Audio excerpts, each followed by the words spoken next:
the everyday Hogwarts player. This video is purely for entertainment and does not infringe on copyrights or laws. The rights to the novel and image belong to the original author. We do not claim ownership. Don't like waiting and want to listen to this fanfic in full now? Subscribe to our Patreon, where you'll find the best fanfics. Chapter 176: The Three Harrys Who Were Captured. In the next few days, Harry once again lived an ordinary and carefree life. The only thing that bothered him was the next game between Gryffindor and Ravenclaw. Seamus and Dean from Gryffindor were all friends he could talk to in the Great Hall, not to mention Ron's brothers were also from Gryffindor, and the Weasley twins were directly his subordinates win the Quidditch Silver Cup that they have not won for almost a century. This game is so important that Captain Johnny has temporarily put aside the selection of players, although this is very important. After all, 4 of the Ravenclaws, including Johnny himself, were in 7th grade. But compared to the Quidditch Silver Cup, the selection can come back next school year. This is Johnny's last academy competition. If he wins, he may be able to use it as an honor to open the door to professional players and do his hobby job. Draco, on the other hand, was completely immersed in another thing, repairing his relationship with Hagrid. Because of what happened before, Hagrid no longer lets them near his cabin. After all, their proximity may well mean the arrival of Charlie's reply, which also means Norberta's separation from him. In addition, he was indeed a little angry at what Harry and the three said. However, due to Draco's superb dragon-raising knowledge, Hagrid still allowed him to stand aside for him. This made Ron very dissatisfied. Like he showed off his injuries in front of Hagrid when he had free time. Ye's tail was also damaged. Norbita bit him, and from time to time he would mention his efforts for Norbita, his bitten and swollen hand. Finally, during a certain transfiguration class, Ron was ordered and forcibly sent to the school doctor's office. Madame Pomfrey clearly saw something, but said nothing. As a Slytherin graduate, she was very cold and not curious. In the original world line, Harry and Ron insisted on watching Hermione's performance after being petrified, which moved Professor McGonagall to tears, but Madame Pomfrey just felt reluctant. Talking to a petrified person, it's all a waste of effort. Quirrell also started his own actions. Every night, he tried to attack the unicorn alone, but the unicorn's magic was too powerful, so he could only reluctantly pick some herbs to brew the potion. This also meant that Charlie's letter was given to Harry by Hedwig just 4 days later. Dear Ron, how are you? They must not be seen illegally carrying a dragon. Can you take the Ridgeback up to the highest tower at midnight on Saturday? Please get back to me soon. Love you, Charlie. This letter may seem normal to Harry, and there is nothing strange about it, but in Ryan's opinion, it's too suspicious. That's why we have to go to the highest tower? Instead of going directly to Hagrid's hut, and is it so easy to get into Hogwarts? Without the permission of the principal. In the original world line, it took a week for this letter to reach Harry, but now it is earlier. Dumbledore definitely knows about Charlie's actions and has even communicated with him, but Professor McGonagall doesn't know about it. The reason for this, almost leading them to be captured, was just to bring Harry and Voldemort face to face to confirm whether Voldemort knew that Harry was a Horcrux. And why the letter got to Harry early was because of the difference between Quirrell and the original world line. Quirrell in this world line, because of the cheap potions and being knocked down by Harry twice, he was not completely controlled by Voldemort at this time. So much so that he did not attack the unicorn under Voldemort's control, causing its behavior to be discovered by Dumbledore, and Dumbledore's plan was advanced. If it were the original world line, Quirrell had become Voldemort's puppet at this time. In order to strengthen this temporary body, I have absorbed the blood of the unicorn. And because Voldemort's method was superb, unlike Quirrell himself, he was easily exposed, and Dumbledore noticed that he actually took the risk to attack the unicorn. At this time, Hagrid was obsessed with the little dragon, so Hagrid naturally didn't notice it. It was not until a week later that Dumbledore discovered that innocent lives had been attacked, so he asked Charlie to reply to the letter and launched a plan. Dumbledore, this bad old man, is really bad. It seems that I have to prepare as soon as possible. It is easy to take away the Sorcerer's Stone, but it is not easy to scare Dumbledore and temper Harry at the same time. Ryan thought. Time soon came to midnight on Saturday, and Ryan quietly followed Harry and others, preparing to see how they would be caught this time. In the original world line, their arrest had nothing to do with Draco's complaint or Neville's well-intentioned reminder. They were all arrested because they forgot the invisibility cloak. But what will happen to Dumbledore this time? Damn it, Ryan was dumbfounded.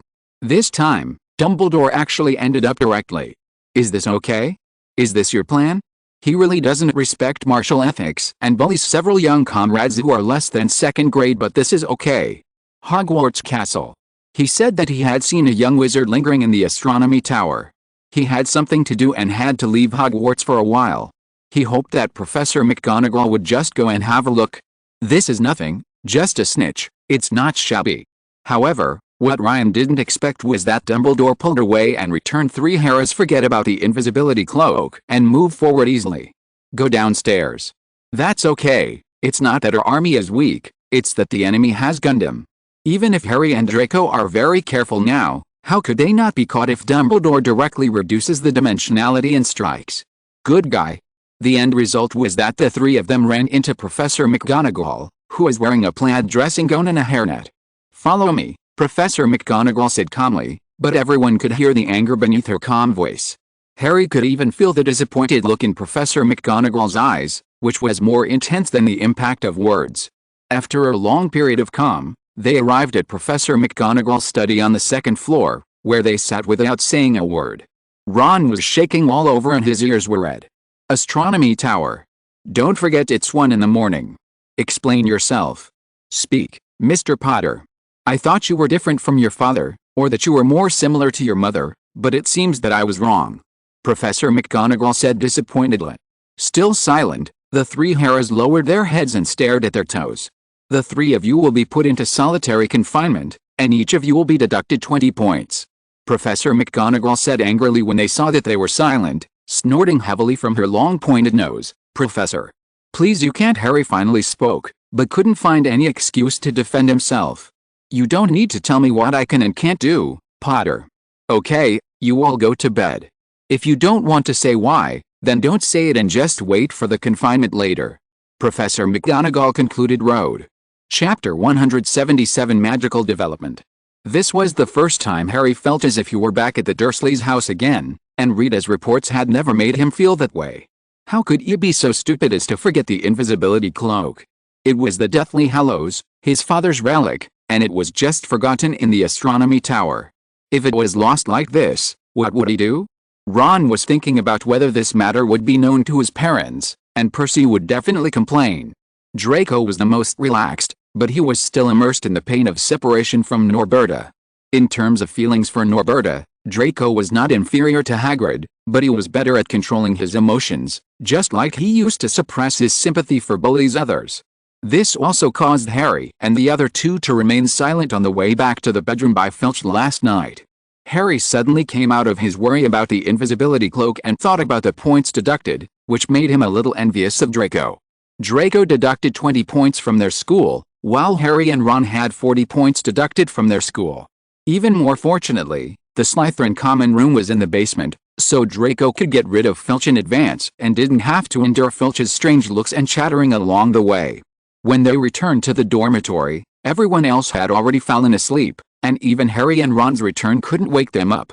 And Harry barely slept the entire night. What would happen when the other Ravenclaw students found out about the good things they had done? Will the Quidditch team still regard him as the future captain? But this may not be a bad thing. It will make him feel relieved, Harry thought. To be honest, thinking of this, Harry no longer worried about tomorrow, but he was still a little unhappy. Unlike himself, Ron fell asleep almost as soon as he touched the pillow, which made Harry begin to envy Ron again. Be untrue. How could a thick-skinned man like Ron get into Ravenclaw? Thinking of this, he smiled and finally fell asleep. The next day, as the Ravenclaws passed the giant hourglass recording the House Cup scores, they thought something had gone wrong. How could they suddenly be 40 points lower than yesterday? Then, word slowly spread that Harry Potter, the famous Harry Potter, the hero of 2 Quidditch matches, had caused them to lose so many points, him and 2 other stupid first-year students. However, no one paid attention to this, leaving some people with ulterior motives puzzled. More people are interested in who the other 2 are, which 2 of Draco Malfoy, Ronnie Weasley, and Neville Longbottom. Even Harry hadn't expected this trend. No one was interested in his lost points this school. After the ups and downs, he was no longer surrounded by people like before, but now he was back to the situation at the beginning of the school. Ron also regained the popularity he had when he first started school. Ron attracted everyone's attention at the beginning because everyone thought that they could get the Doraemon gold card from him through hard work, but after seeing Ron's performance, they realized that there was no hope at all and went quickly, and Ron soon returned to the point where no one cared about him. Ron had been holding a grudge against this in his heart, but this time, he became popular again. He made up his mind that he must become the superstar of Hogwarts this time. So, under Harry's surprised gaze, Ron made up different versions of the story and told it to everyone he met. In his story, he discovered that the Phoenix of the Ravenclaw Tower had disappeared for several years and was living in seclusion in the Astronomy Tower, relying on an invisible beast for survival. The reason why they did not appear was because of poachers hidden among the senior Slytherin students. It is because of them that the Astronomy Tower has been closed during after-school hours. Ron discovered a conspiracy behind the scenes, and together with his think tank Draco and the armed force Harry, they thwarted the conspiracy and got rid of them. Versions of the story are similar, the only difference is that Ron himself plays an increasingly important role. At Harry's strong request, the ending where the Phoenix and the Invisibility Beast are no longer in the Astronomy Tower was added, to prevent someone from going there and discovering the Invisibility Cloak. Eventually, the story even reached Professor McGonagall. Come on, I doubt why you would believe this ridiculous story.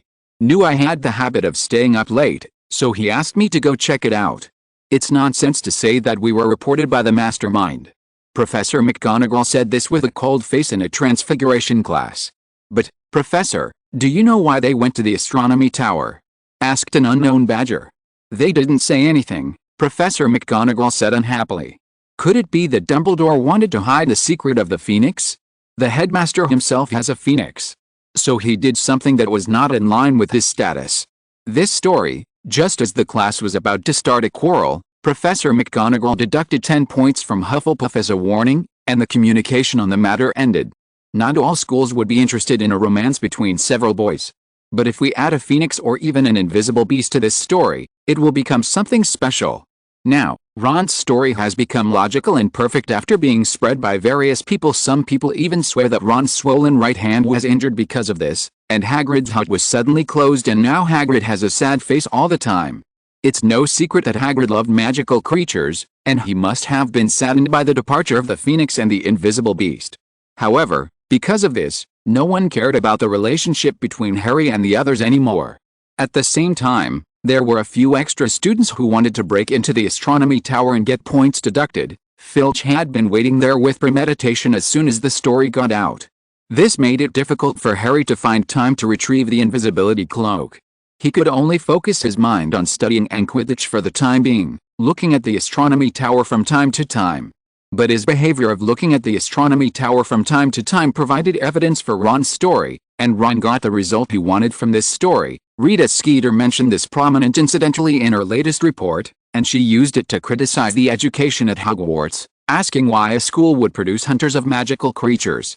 She ignored the setting in Ron's story that the mastermind behind the scenes was a Slytherin student, and listed several Muggle-born seniors who were good at learning magical biology as suspects. Things were becoming more and more magical, and Ryan could not have imagined that it would develop like this. Chapter 178 Hagrid does not play by the rules.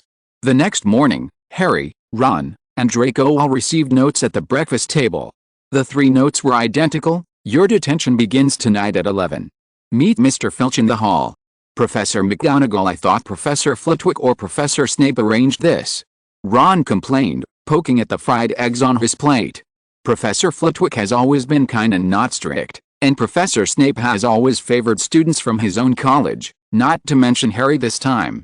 But now, it is clear that the results of this lockdown are not good. Weasley, could it be that your ridiculous story made Professor McGonagall think that we have no remorse and increased the punishment? Draco came over with Crabbe and Goyle and said sarcastically. Harry suddenly turned pale. He felt that this might be true, and why was he looking for that old man Filch so late at night? But the only thing that gave Harry some comfort was that Ron asked his 2 brothers to bring back the invisibility cloak from the Astronomy Tower. Ron's story also prevented him from being discussed again by others about the love between him, Ron and Draco. At 11 o'clock that night, they said goodbye to Ryan and the others in the common room, then went downstairs to the entrance hall. Filch was waiting there, and so was Draco. Come with me, said Filch, lighting a lamp and leading them out. I think you'll think twice before you break any school rules again. Won't you, huh? He squinted at them and continued his threatening remarks. These words were much more explicit than those he had said that night he was caught. Apparently, such a severe punishment had made him realize that he was going to restore the old-fashioned punishment, hanging the wrists of the little wizards who had made mistakes and hanging them from the ceiling for several days. He also emphasized that he still had those chains in his office and oiled them regularly, speaking with an almost wistful expression. They strode across the dark field. Draco didn't take it seriously at all. In his opinion, he was the son of the school director, so how could he be treated like this? Ron took it a little seriously, his legs were shaking a little, and he leaned on Harry. Harry wondered what kind of punishment would require them to go out. You little brats. I'm talking. At this moment, you are still thinking about love and romance. Red-haired girl, you must be Ronnie Weasley, get off your man. You are here to be punished, not to have a romantic relationship, Filch roared. Harry and the other two thought almost at the same time that Filch also believed Rita's melodramatic love story.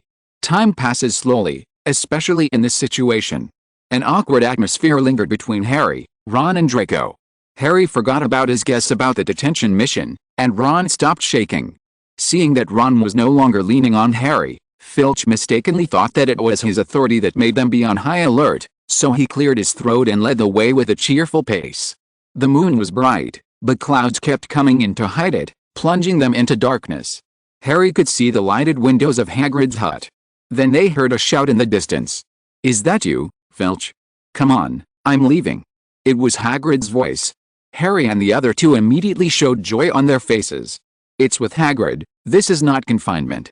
People like Filch are very good at observing other people's expressions and getting pleasure from torturing others. Their light eyes were sharp enough to detect the relief on their faces. You probably thought you were going to have a good time with that idiot, didn't you? Think again, little brats, you're going to the Forbidden Forest. If you can come out safe and sound, even if I was wrong. Oh, is there any danger from the troll that Harry and I defeated before? Draco stopped. Facing the troll before really made Draco realizes his own strength. This made him not as frightened as in the original world line, and he would say from time to time, my father is the school director. The woods that Fred and George always go to. Ron pursed his lips. Harry was not worried at all. In his opinion, there was nothing to be afraid of being with Hagrid. It was just confinement, not a threat to their lives. Didn't you understand? Filch stressed unhappily, this is the Forbidden Forest. There are wolves. Hagrid strode toward them from the darkness, with Fang following behind him, Hagrid carrying his huge crossbow and a well-filled quiver slung over his shoulders. You old ghost, you want to scare them, but I think you're wasting your time. These three are not characters you can control. Hagrid teased unceremoniously. I just want them to know how dangerous the Forbidden Forest is, so they won't lose their lives. Filch said coldly after saying this, seeing that he was getting no better results, Filch left with a cursing look in his eyes. Harry, Ron, Draco, you were caught because of me. Why don't you just stay in my cabin for a while I go take a look at the Forbidden Forest myself, Hagrid said kindly. Dumbledore, who was hiding nearby, showed a look of surprise. He couldn't expect Hagrid to say that. After all, this was an order from me. But this is not a big problem, he's here and he can control everything. Ryan, who was also hiding aside, felt that this was normal. The reason why Hagrid in the original world line did not do this was because of Draco, who had a bad relationship with him. What if Draco reports it? No, Hagrid, this is detention, said Harry. Fred and George have been bragging about how great they are in the Forbidden Forest. I can't miss this time, said Ron excitedly. They both went, so how could I not go? Draco said confidently. Okay, now listen carefully. What we are going to do tonight is very dangerous, and I don't want anyone to be in danger. Come over here with me first. He led them to the edge of the Forbidden Forest, and holding the lantern aloft, he pointed to a narrow path that gradually disappeared deeper into the black woods ground. Silvery? That's unicorn blood. Something's hurt a unicorn in the Forbidden Forest. It's hurt badly that the unicorn was not as easy to deal with as a troll. As the magical creature chosen by Ollivander as the raw material for the core of the wand, apart from the dragon and the phoenix, the unicorn is very powerful. What I said before is still valid. I really don't recommend that you come along. Just play with Yaya in the house. There are food and drinks available. If you must go, just follow closely behind me. Hagrid emphasized, Perhaps because he realized that he was deceived because of the dragon egg. This time he did not do any trick of dividing the troops into two groups like in the original world line. Haha, Dumbledore, let's see how your plan goes this time. Ryan thought happily as he floated in the air. Chapter 179 The Expanding Field. Time, 11:30, in the Forbidden Forest. Ryan floated above his head, and the invisible and intangible magic power turned into stars, continuously gushing out from Ryan. At this moment, he is like the white hole in the scientific hypothesis, constantly providing matter and energy to the outside world. The magical properties of the perpetual motion machine, which was thought to be useless, showed its true colors on Ryan today and guided by Ryan. The invisible realm, the foreign land represented by the moon's phantom body, invisibly overlaps with the Forbidden Forest, but no one has discovered it. As for the Deathly Hallows, the old wand in Dumbledore's hand, it was just a dead object most of the time, and Ryan's intuition told him that it was okay.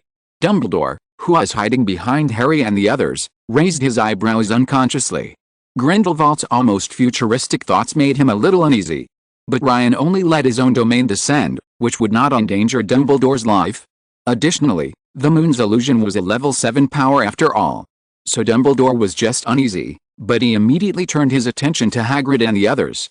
And Voldemort, whose soul was broken and who only possessed a stronger immortality, was completely unaware. He might have more magical power and more destructive power, and even Dumbledore with the Elder Wand was only comparable to him, but his weaknesses were too obvious. This weakness cannot harm his life among wizards of the same level, and he can be resurrected continuously as long as the injury is not particularly serious. It can be said that he is invincible. But for a higher level wizard, or a wizard who has touched the power of level 7, dealing with him is easier than dealing with a wizard who has just reached level 6. Ryan is such a wizard. Light was born from the light and fell to the ground. No matter which magical animal expert, no one would believe what they saw. This was not a living unicorn, but a magical creation. Under Ryan's guidance, Voldemort sensed the noble and pure magic. Hagrid and others also followed a fake blood trail and moved forward slowly. Ryan was originally prepared to see how Dumbledore would implement his plan, but after seeing the injured unicorn, Ryan gave up the decision. The reason is simple, he just doesn't like it. If he is weak, these unnecessary mercies are weaknesses, things that need to be patiently removed. But why does he need to be patient now? Compared to other magical creatures, modern wizards are only slightly more durable. Everything depends on a small wooden stick.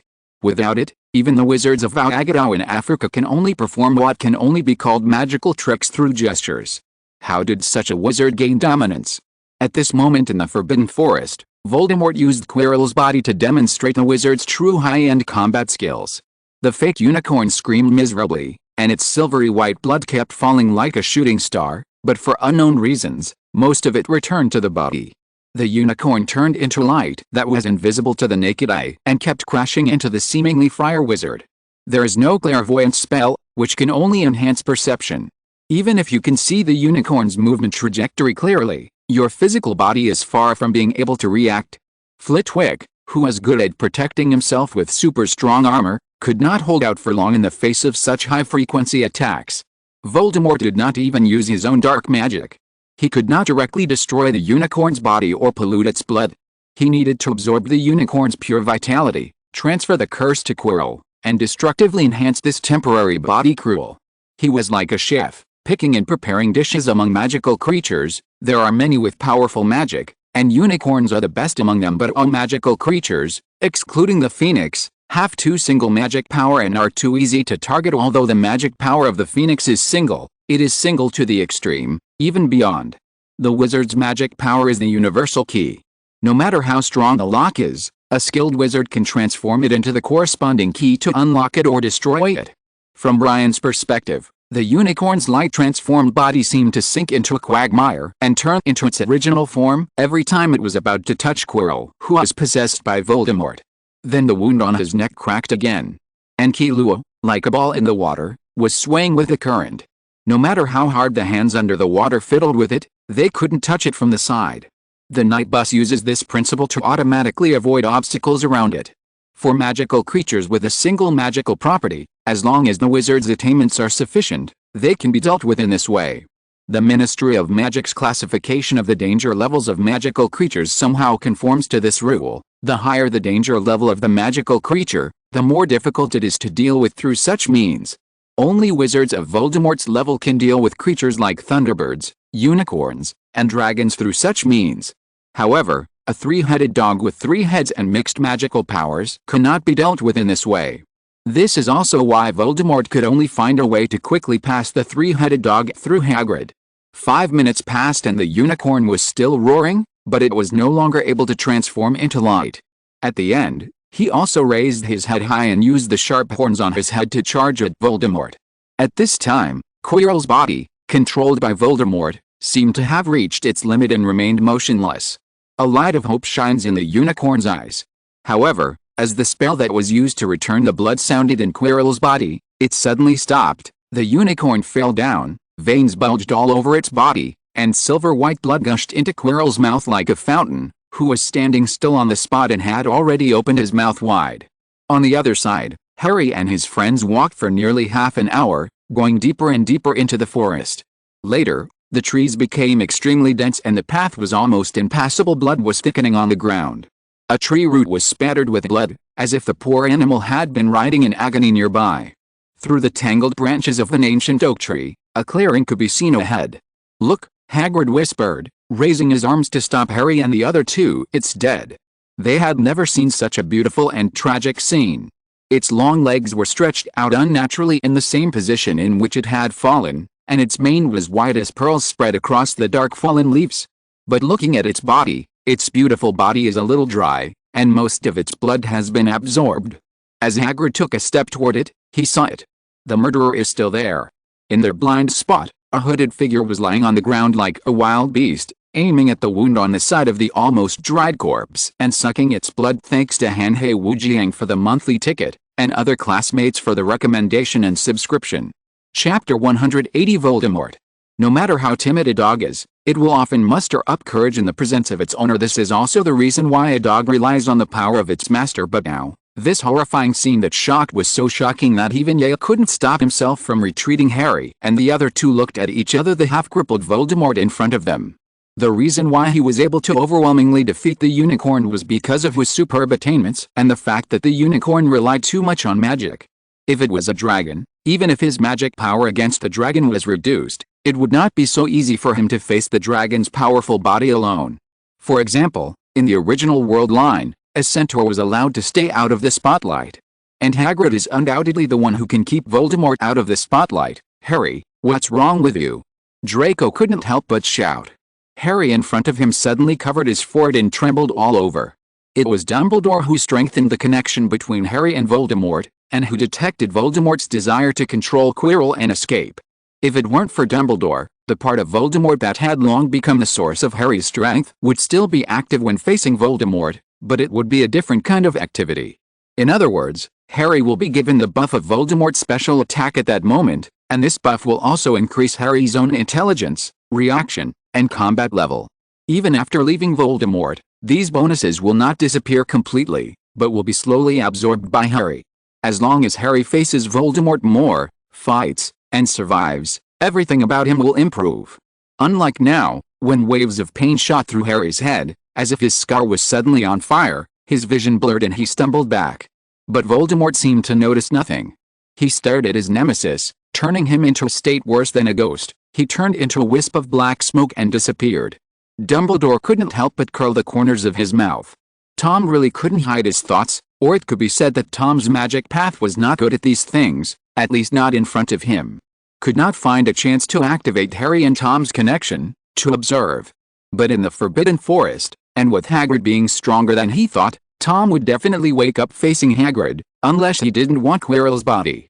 After activating the connection between Harry and Tom only showed a look of murderous intent and hatred. Now, it is confirmed that Tom does not know the identity of Harry's Horcrux. The only pity is that Quirrell is more fragile than he thought and dares to suck the blood of the unicorn. 2 innocent lives were lost.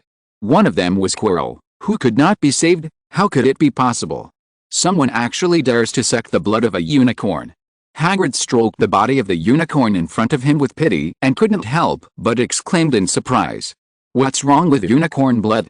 Ron asked curiously from behind, while he covered his eyes, not daring to look at the sad and beautiful scene. Harry had regained his composure, and Draco supported him, also perking up his ears to listen to Hagrid's answer. Only those who have nothing but want everything will commit such a heinous crime. The blood of the unicorn can prolong your life, even if you are dying, but you must pay a heavy price for it. In order to save your own life, you sacrificed a pure, weak and helpless life, so from the moment its blood touches your lips, what you will have will be a half-dead life, a cursed life. Hagrid replied tremblingly. After that, no matter what Harry and the other two asked, Hagrid remained gloomy and silent.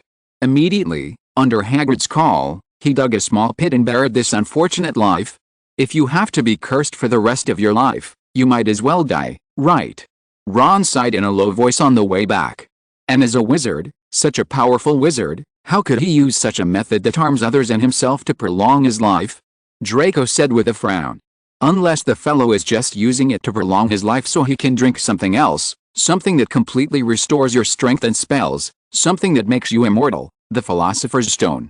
Harry said excitedly, his voice growing louder and louder so that Hagrid in front of him could almost hear it. Voldemort! Harry shouted. How can you say that name? Ron and Draco said in unison, didn't you expect it? Who would do this? Who has been waiting silently for so many years, eager to make a comeback? Who is holding on to life and waiting for the opportunity? Harry asked, pulling the two of them. Mystery Man. Dark Lord. Ron and Draco said separately, looking at each other much better. Could the mysterious man be behind Quirrell's head? Oh no. Fred and George hit Quirrell on the back of the head. Ron said hoarsely, his face full of horror. The reason why Dumbledore placed the Philosopher's Stone in Hogwarts was to catch him. Harry waved his fist. But we all saw today that even a half-crippled Voldemort is still so powerful. Will Dumbledore, Harry, you guys, hurry up, it's almost 1:30 p.m. Hagrid shouted not far away, interrupting the conversation. After returning to the castle, Hagrid first sent Draco back to the common room, and then watched them return to the 6th floor, the entrance to the Ravenclaw common room. In the dark common room, Harry was still trembling as he paced back and forth in front of the fire. Ron had no choice but to accompany him, enduring the onslaught of sleepiness. Aha! I knew it long ago. Who in the wizarding world would dare to break into Gringotts and Hogwarts one after another? Who could crush a unicorn without getting hurt or using any spells? Only Voldemort, said Harry excitedly. Don't say that name again. Ron whispered in panic. The reason why Dumbledore hasn't touched him is probably because of Quirrell's life and he still wants to catch Voldemort. But what if Dumbledore underestimated Voldemort? He is still so powerful and may not be as weak as Dumbledore thinks. Harry continued. Can you please stop saying that name? Ron said in a low voice. So now I can only wait for Quirrell to steal the Philosopher's Stone, Harry went on with great excitement. And if Dumbledore's plan fails, and Voldemort resurrects and comes here to kill me, well, I guess Dumbledore will be happy now. This is a school, not a battlefield. Harry concluded angrily. Harry, you have to believe in Dumbledore. He is the greatest white wizard, the one that the you-know-who has always been afraid of. In my opinion, we don't have to think too much. Dumbledore will arrange everything. They stopped talking. With dry and sore throats, they returned to the bedroom exhausted and went to bed. Chapter 181 Ministry of Magic. The next day, today is Sunday. Harry opened the box, preparing to take out the gifts he received for Christmas and play with other things to temporarily distract his attention. He suddenly discovered that his invisibility cloak was neatly folded, with a note pinned to it that read, just in case. Dumbledore's handwriting. Does this mean that his guess is correct? Why is it him? Not someone else? Other professors?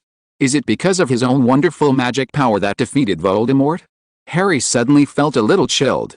Hogwarts was obviously a school, but Dumbledore regarded it as a battlefield. Facing Voldemort, Harry himself was not afraid, or even a little excited. But his reason made him understand that he was still far from Voldemort. Forbidden Forest, he understood that just a half-disabled Voldemort had such powerful abilities.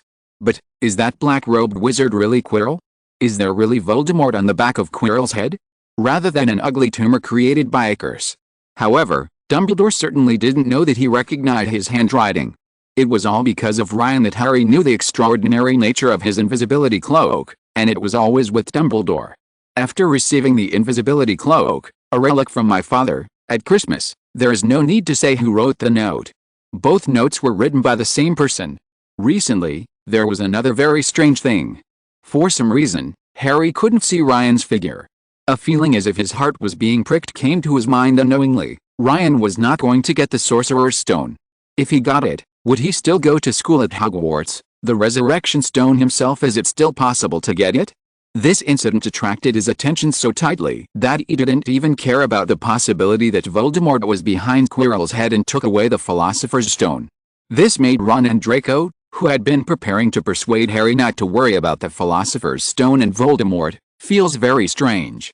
Harry, look at this report. It's really strange. Don't wizards in the United States sleep? According to Rita Skeeter, the wizards at the U.S. Department of International Affairs have been working for 3 days and 3 nights. They don't rest at all except eating and going to the bathroom. Ron, this is related to your stupid story. Because of your story, there have been many cases of poaching of British wizards in the United States recently. They are so busy that they don't even have time to sleep. Harry, do you know what spell this is? Or what kind of potion it is? In the auditorium, Draco picked up a daily prophecy and read it loudly, pretending to be surprised. After all, it seemed to him that Rita Skeeter was probably exaggerating, as it was common. He even played the protagonist in the story of Rita Skeeter. He saw that although Harry didn't mention what happened last night, his brows were still furrowed. He needed to divert Harry's attention as planned. International Affairs Department? What does this do and what does it have to do with Ron? Harry's attention was indeed attracted and he asked curiously. I'm not sure about that, but it's just about managing this and that. Draco said it briefly, motioning for Ron to speak. The report by Rita Skeeter before helped some of our seniors who had trouble finding jobs after graduation find a way to make money.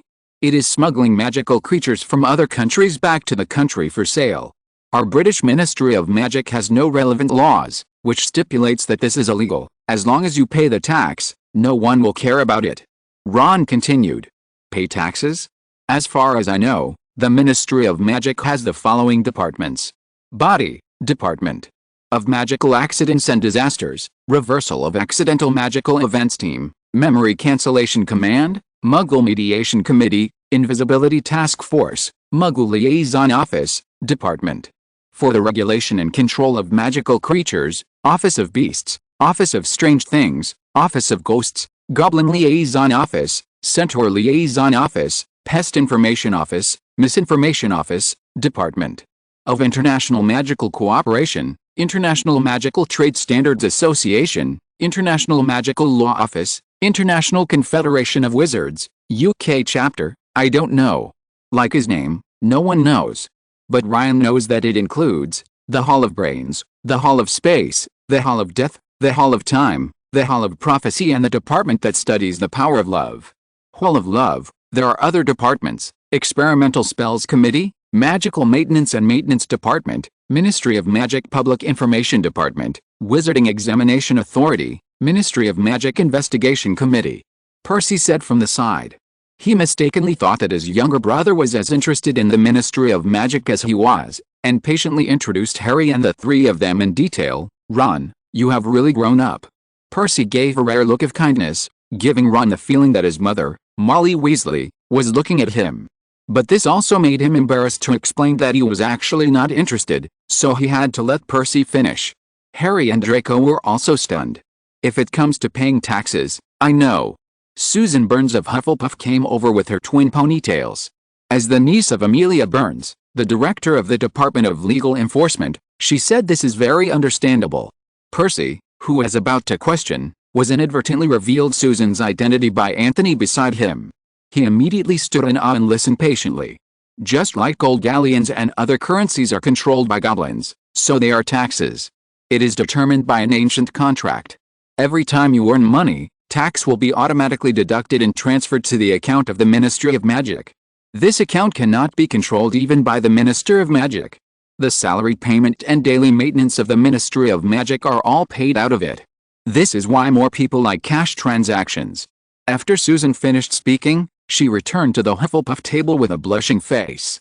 Percy happened to feel that his brother had received enough education, and he also needed to write down Susan's words in his notebook, so Harry and others were temporarily freed from Percy's entanglement. However, the question Harry really wanted to ask, why the American wizard didn't sleep, still remained unanswered. There were too many people in the auditorium on Sunday. If someone else came to interrupt, this problem would probably never be solved. Chapter 182 Harry's Crazy Idea. The best thing about being a Ravenclaw student, there's always someone to answer your questions.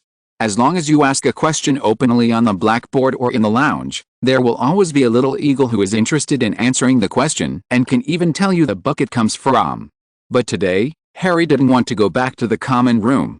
There were too many people in the auditorium, and many people were interested in the story Ron had made up before. Dumbledore's suspected personality collapse and Harry's worry that Ryan might leave Hogwarts with the Sorcerer's Stone gave Harry an urgent need to divert his attention. That's a good excuse for why the American wizard can stay up all this time. Harry had speculated that it was a refreshing potion, but the effect of the refreshing potion was not that good. Judging from the photos in the Daily Prophet, the American wizards were very energetic, none of them were already dressed, and one was even so bored that he was playing with his hair and had not yet dozed off. If you ask Professor Snape, this question should be answered. However, it is a bit strange to say that Professor Snape has always regarded Harry as his favorite disciple. But apart from class, they had almost no communication in private, and Harry had been embarrassed to meet his mother's friend. As a Slytherin student, Draco did not dare to contact his own dean, let alone Ron. Come on, how about we go back to the lounge? There must be someone in Ravenclaw who knows. Just like Susan, she is just a Hufflepuff and knows things that Percy doesn't even know. Rum suggested.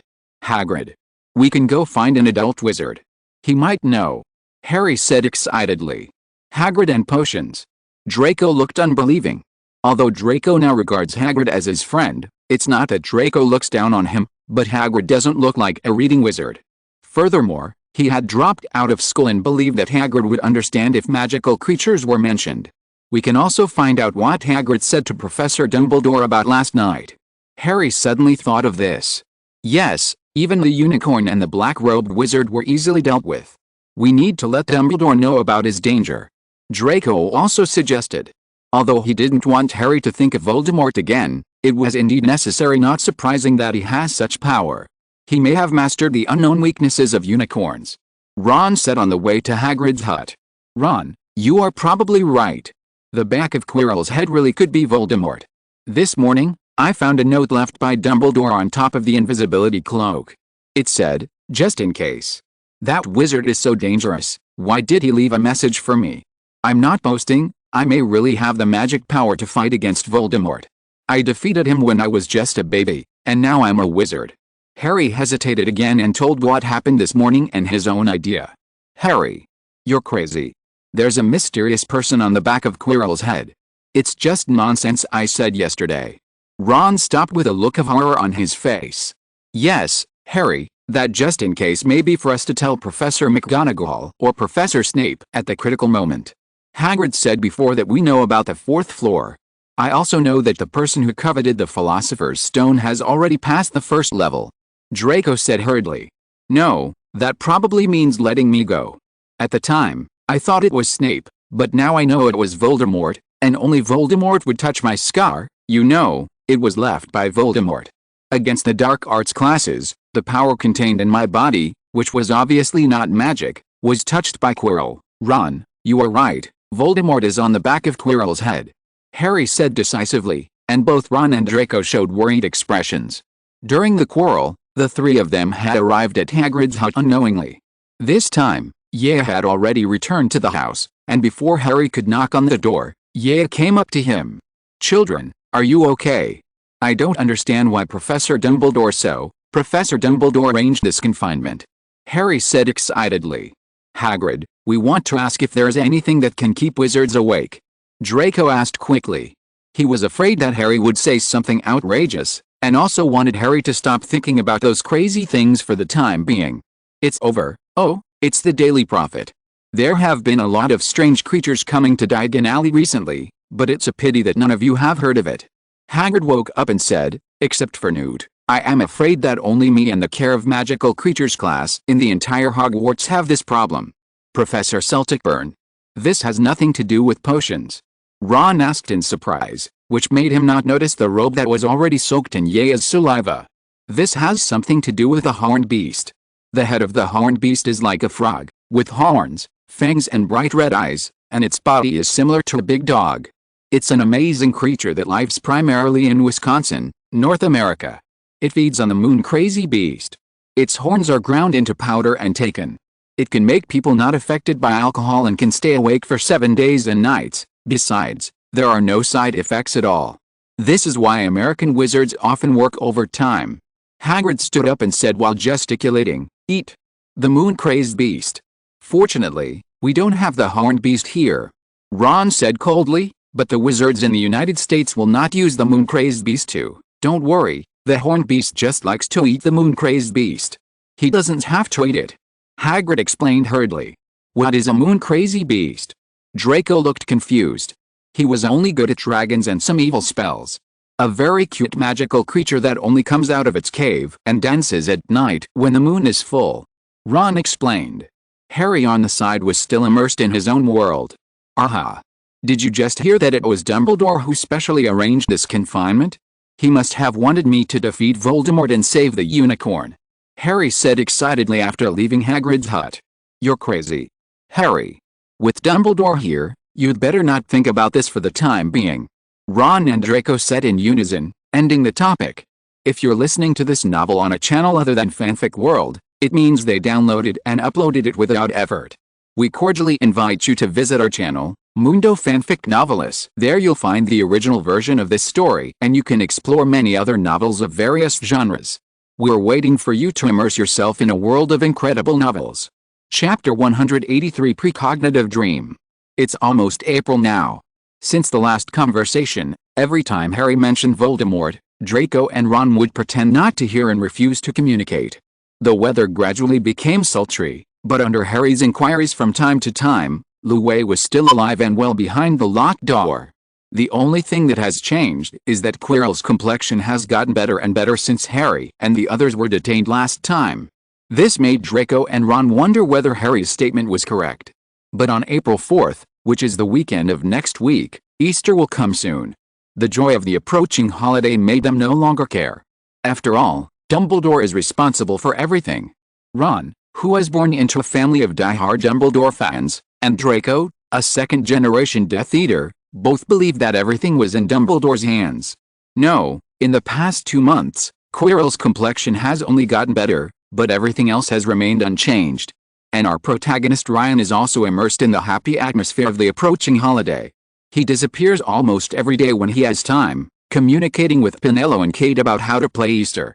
After all, in the original book, the Easter holiday was only mentioned once, and it was at this time that the little dragon Norbert was caught and hatched by Hagrid. Now, Quirrell has sucked the unicorn's blood 2 months in advance, and Harry and Quirrell have also met in the Forbidden Forest in advance. So, will Quirrell steal the Sorcerer's Stone again around the second week of June this time? Will it be this Easter? The Easter holiday lasts for 2 weeks. 1 semester, not counting the more than 3-month vacation after the end of the previous semester. In June, almost 10 weeks away, every teacher has assigned a lot of homework. Giving homework is not as easy as imagined. So many homework assignments have already consumed a lot of Quirrell's energy.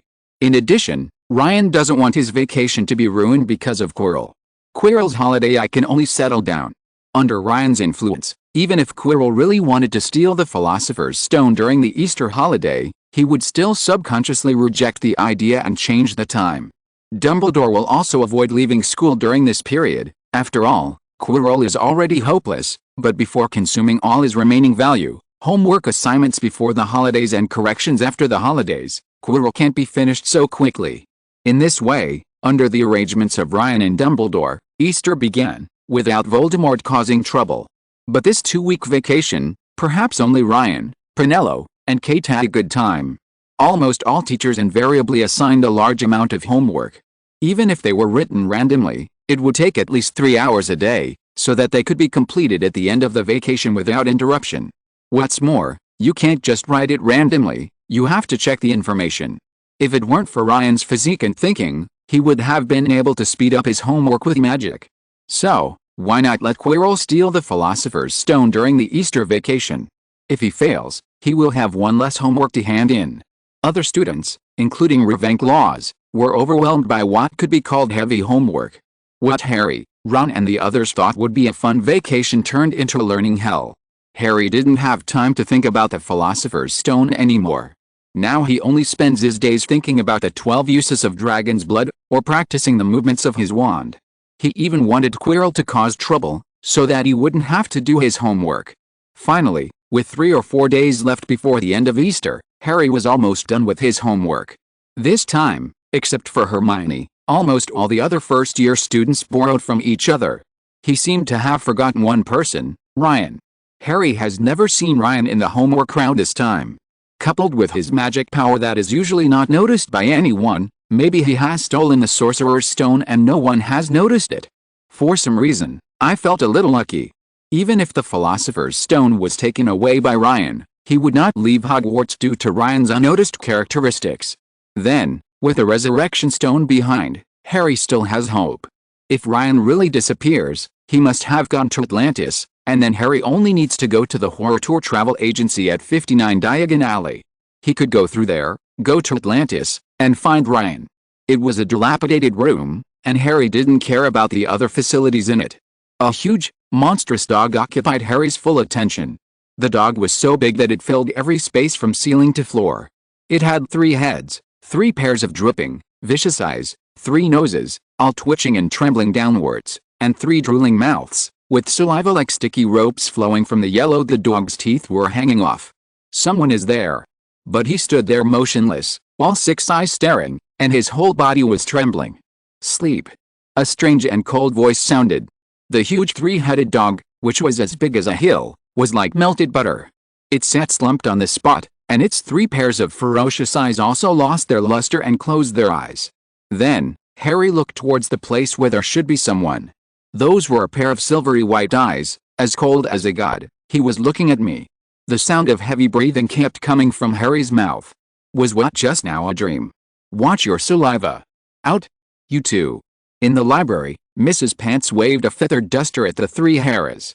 In order to complete their homework, Harry, Ron, and Draco recently started going to the library, but today, Harry suddenly fell asleep for some reason.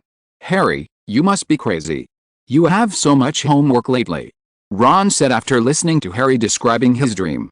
Harry, why don't we go for a walk? Draco suggested. Harry looked out the window. The sky was clear and blue, like the color of forget-me-not flowers, and there was a sense of approaching summer in the air. But Harry didn't care about that. Let's go take a look and see Lu Wei. I want to make sure. Harry walked quickly towards the 4th floor, and Ron and Draco had to follow.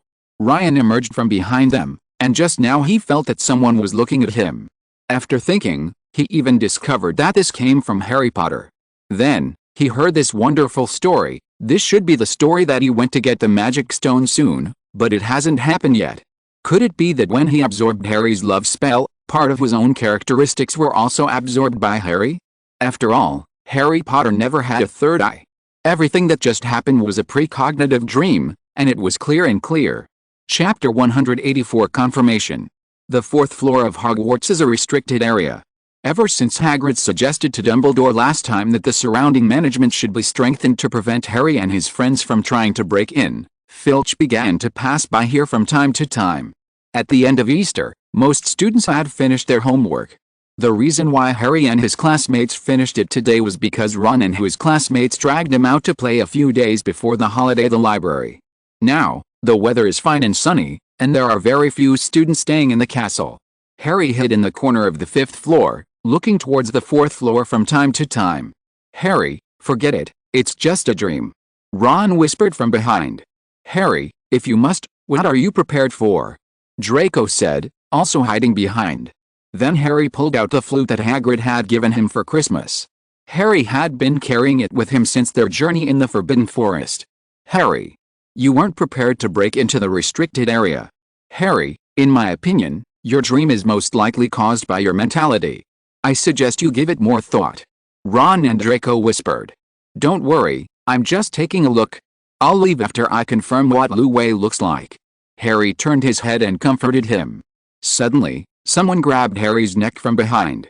Just as Harry was about to pull out his wand to fight back, a voice rang out, "Hey, look!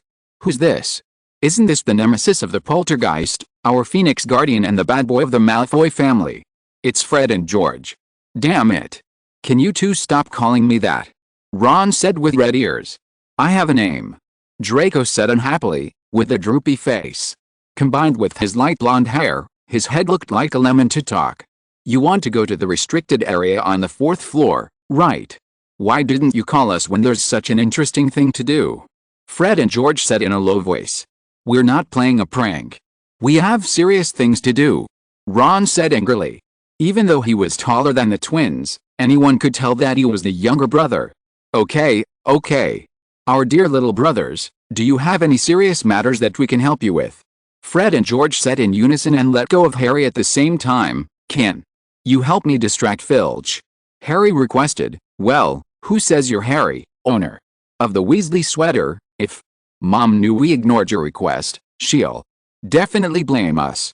Imitated the tone of his brothers. "I am their younger brother. I asked them to give me a Christmas present before, but they refused."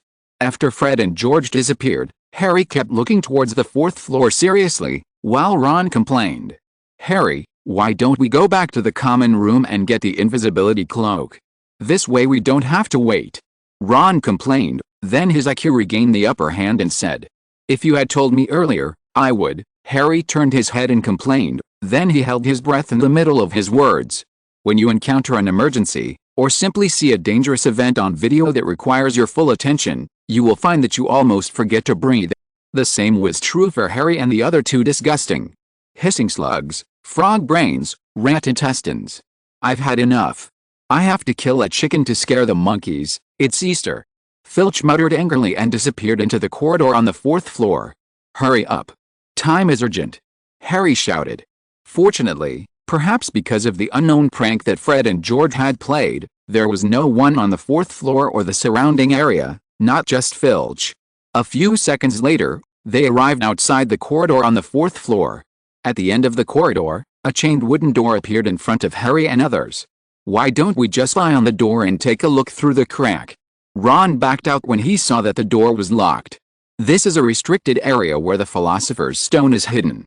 "This lock," Draco stopped talking halfway. "Allahu." Harry knocked on the lock and whispered, "Draco, what do you think of this lock?" "Nothing." Draco looked shocked, then muttered that the professors had already set up defenses and there was no need to worry about the door. Harry took a deep breath and opened the door. Just one look, Harry closed the door. There were deafening roars coming from inside the door, and Harry ran. No, he was literally running. The three of them, Ron and Draco, saw Harry running and started running after him. "Harry, why don't you want to see Fluffy?" Ron asked breathlessly and intermittently, and Draco also looked at Harry with a puzzled look. "It's huge," Harry said in a tone of having survived a disaster. "I finally understood." Harry's face turned pale. "What does this have to do with an Orbita?" Ron couldn't figure it out for a moment. "Weasley, how did you get into Ravenclaw?"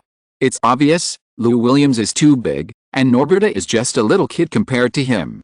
Draco complained unhappily. He came to his senses. "Maybe there are house elves," Draco explained. "What are house elves?" Harry asked. Before Draco came back, Ron couldn't wait to say, "They are close relatives of goblins. They are slaves in ancient wizard families. They must obey all the requests of their masters, that is, family members, unless they are freed. Magical creatures that cannot live without their masters. Without their masters, they would feel worse than death." As Percy mentioned before, the Department for the Regulation and Control of Magical Creatures of the Ministry of Magic has issued guidelines for the rights of house elves to prevent them from being abused. Draco introduced casually, preparing to change the subject. He fails to mention that, although this policy had been in place for some time, it was not enforced, and that many wizarding families, such as the Malfoys and the Blacks, mistreat their house elves as a result. Powerful wizard who has set his sights on the Philosopher's Stone. Chapter 185 Peaceful Days. On the 6th floor of Hogwarts, in an unknown unused room, Harry's words made Ron and Draco hold their breath. "Did I hear you right, Harry? You are a prophet. This is the third eye. But how can there be such a form of dreaming?" Ron said after regaining his composure. "Ron, Didn't you mean anything by what I just said? No, although I don't really remember, but I once dreamed that my parents disappeared in a sudden green light, and at the same time there was a loud laughing strangely. That voice doesn't match.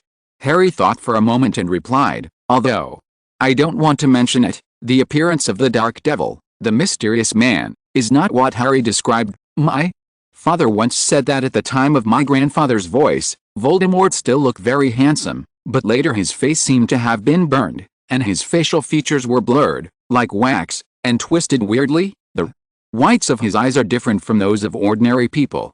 They are red, as if they are filled with blood.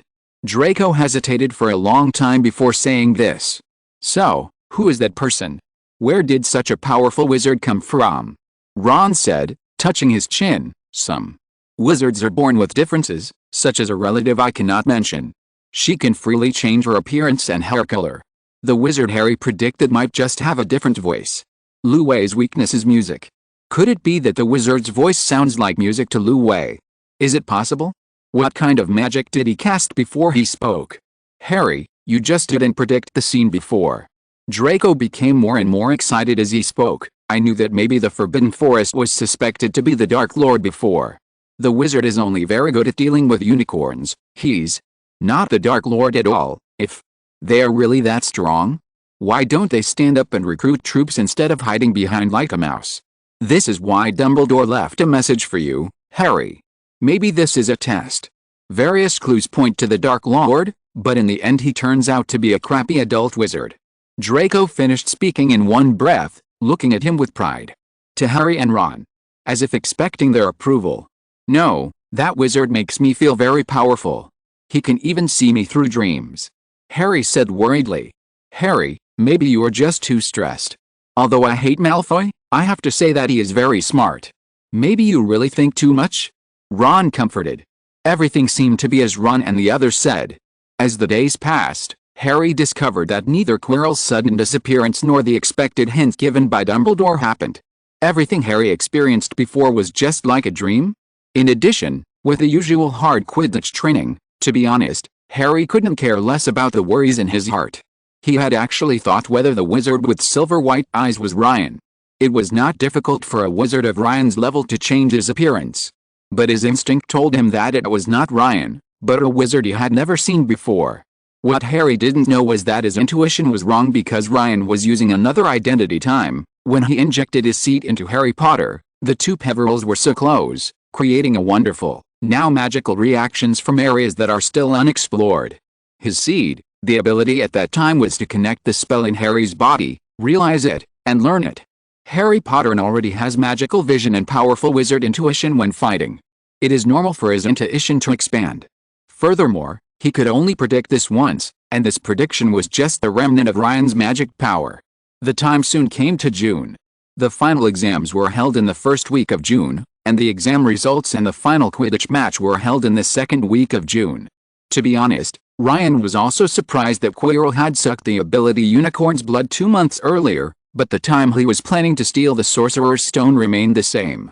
However, Ryan learned that at the end of this school year, there will be a Wizengamot gathering every 8 years. You know, the Wizengamot is an organization established earlier than the Ministry of Magic in the UK, and now it serves as a combination of the court and parliament. Every candidate in this organization is indispensable and a highly respected wizard in the British magical community. This shows how important this organization is. In addition, Dumbledore is the chief wizard of this organization. It is not difficult to understand why Quirrell and Voldemort chose the end of the school year. After all, at this time, Dumbledore had to leave Hogwarts for a while. However, this may be because Dumbledore wanted to squeeze out the last value of Quirrell guy. Luckily Dumbledore didn't go into business, otherwise, he would have probably been the one to propose 996. As for the original world line, Dumbledore also received an urgent letter asking him to leave Hogwarts a few hours early. It was probably just a double trip prepared by Voldemort. At the same time, prepare more time for yourself. Ryan thought this before the exam started. Ryan also saw exams and cheating methods in the wizarding world for the first time. Cheating is mainly divided into exams and before exams. Cheating before exams is mostly related to potions, the most famous of which are intelligence enhancers and dragon claw powder, and sell it as dragon claw powder. There are many cheating methods in exams, and you can just name a few: self-answering quills, memory balls, detachable clip-on cuffs, and self-correcting ink. For every final exam, teachers will issue special pens for exams, and even the test papers will be subject to the strictest anti-cheating spells. What an eye-opener! Thanks to Teishi Yumeksu for the monthly ticket and other classmates for the recommendation and subscription. Chapter 186 Final Exam. As freshmen, the most anxious thing is that their practical exams and some written exams have been postponed to the second week. At Hogwarts now, only first-year students still need to take exams. Of all the exams at Hogwarts, the astronomy and history of magic exams are the most boring. Completed in comparison, the herbal medicine class exam was undoubtedly the most interesting. There were almost no parts that required paper writing, and most of them were practiced in the greenhouse that was now half open and the cool breeze was blowing in. The only downside to the practical part is that it is very time-consuming, as I have to go to the teacher one after another. Fortunately, this year's Defense Against the Dark Arts class only has the question and answer part left. Although most of the exams in previous years required practical part exercises, no one had any objections to this. After all, no one wanted to be alone in a small room with Quirrell and be tutored by him. Many students believe that Professor Quirrell is afraid of being knocked down by Harry Potter again during the exam and being hospitalized. After all, it is said that the position of Professor of Defense Against the Dark Arts has been cursed by Voldemort, and it is almost the end of the year. It is understandable that Professor Quirrell should be cautious. In the first grade this year, the practical part of the Charms class exam was to use magic spells to make a pineapple tap dance across a desk. In front of Ryan was Seamus of Gryffindor. While Ryan was waiting outside the classroom, the music in Professor Flitwick's room suddenly stopped. Then there was a crackling sound, and splashes of juice with residue flew over Ryan's head and landed in Ron's mouth, who was yawning. Cough. It tastes great. About a minute later, the black version of Seamus, who was wearing an afro, walked out of the classroom holding a half-cooked pineapple underneath him. After successfully passing the Charms exam, the next day was the Transfiguration exam. The practical part of the Transfiguration exam is not conducted one after another, but is conducted in one classroom according to the school. The test involved turning a mouse into a snuff box. The more elaborate a box, the higher the score, but there is something wrong with Ron's snuff box. It's beautiful, has no mouse whiskers, and has no bonuses or demerits. But maybe he was too nervous, the mouse eyes were still there. Ron tried to convince Professor McGonagall that it was a black stone, if it didn't blink. The practical exam for the potions class is the same as the Transfiguration class. They are both taken in the same academy and in the same classroom. Because of this, it was on the same day as the Transfiguration exam, in the afternoon of the same day. The exam content of the potions class is to prepare the amnesia potion. Logically speaking, as a Ravenclaw who takes classes seriously, no one should make stupid mistakes. But this potions exam is not so much a test of practical skills as it is mainly about mental quality. While everyone was desperately trying to recall the procedures for preparing the forgetting potion, Snape kept watching closely from behind with a cold face. From time to time, he would stop behind a student and hide each student's face with the airflow from his nose-neck. It was not Neville who made the mistake this time. Neville is no longer as inferior and timid as he was in the original world line. The one who made mistakes in this exam was Ron. Although he was poisoned by Snape every time, Ron and Harry often turned into perfect potions. This is because in the potion class, students usually work in pairs, but the exam is different, and students have to make their own potions. In addition, apart from in class, almost no one practices and brews potions in private. Even the studious Ravenclaws read it most, and Ron was no exception. The reason why Neville didn't make any mistakes may be related to the fact that every time he came to class, he stirred things up and dominated the process. As for Ron's classes on weekdays, everything was taken care of by Harry. Ron was most responsible for preparing materials and delivering materials under Harry's instructions. His mistake can only be said to be unexpected and reasonable expected. Harry was exempted from the test and received full marks. As a negative example, Dudley was exempted from the exam and invention failed. But considering his contribution to updating the flying lesson teaching aids, Dudley still got a passing grade. The last exam was History of Magic, which was on the afternoon of the third day. The content of the exam was as rigid as Professor Binns' class. The most unusual thing was the almost of the automatic stirring crucible by a few eccentric old wizards. The ghost of Professor Binns proctored the exam, and he didn't care whether he cheated or not. If the paper hadn't been spelled with an anti-cheating spell, in the history of magic it would have gotten no, outstanding. However, after this exam, everyone is free. For the first-year students, they can finally play the same relaxed way as the senior students who have finished the exam until the exam results are announced. The best part is that the test results are not sent directly to their parents. They are usually brought back when they go home in the third week of June. Even if anxious parents write letters and check the results in advance, they still have to wait another week. By then, their anger will probably be gone. So, when the ghost of Professor Binns asked them to put down their quills and roll up the parchment on which they had answered the questions, almost all the students cheered Quirrell. Even Ron, who had made a mistake in the exam before, couldn't help but cheer with the other students. "It's much easier than I originally thought," Ron said as they followed the crowd to the sunny field outside. "I don't actually need to memorize the Werewolf Code of Conduct of 1637, and what happened to the Elf Rebellion." Ron wasn't one to relive exams after they were over, and even said it made him feel sick. However, the failure in the previous exam and the simplicity of this history of magic exam made him sigh. Thanks to Hermione, she marked the key points for herself during review, and I reviewed it through this. Neville sighed. He took back the memory ball placed outside the examination room at this time, recalled the content of the examination, and took a look. "Have you forgotten anything?" Fortunately, the memory ball did not glow red. After the exam, almost all the students poured out of the castle, even Ravenclaw. Harry and his group of first-year students slowly walked down the slope to the lake and plopped down under the tree. Enjoy the view that you don't get to see when you're always reading in the lounge. There's a big squid in the Black Lake. Michael jumped up and pointed not far away. Over there, a giant squid lay basking in the warm shallow water while the Weasley twins and Lee Jordan gently played with their tentacles. "They are so courageous," Hermione whispered to Ryan beside her. "Yes, but I have done something bolder." Ryan sighed. "What?" Hermione tilted her head and looked at Ryan. "Nothing, I just want to study alchemy. I took it down for too long." Chapter 187 The Magician in the Moonlight. Time goes back to the weekend of the first week of June. At that time, Quirrell was still grading homework in order to pretend to be normal. Dumbledore was preparing to leave next Wednesday. At this time, a ray of moonlight floated from the void in the small room at the end of the corridor on the fourth floor. The three-headed dog Lu Wei narrowed his eyes, feeling as if he had returned to the time when he was young and was taken care of by Hagrid Wright. There are no windows in this room. As a cherished pet used by Greek wizards as housekeepers, Lu Wei's wisdom is not as silly as it seems.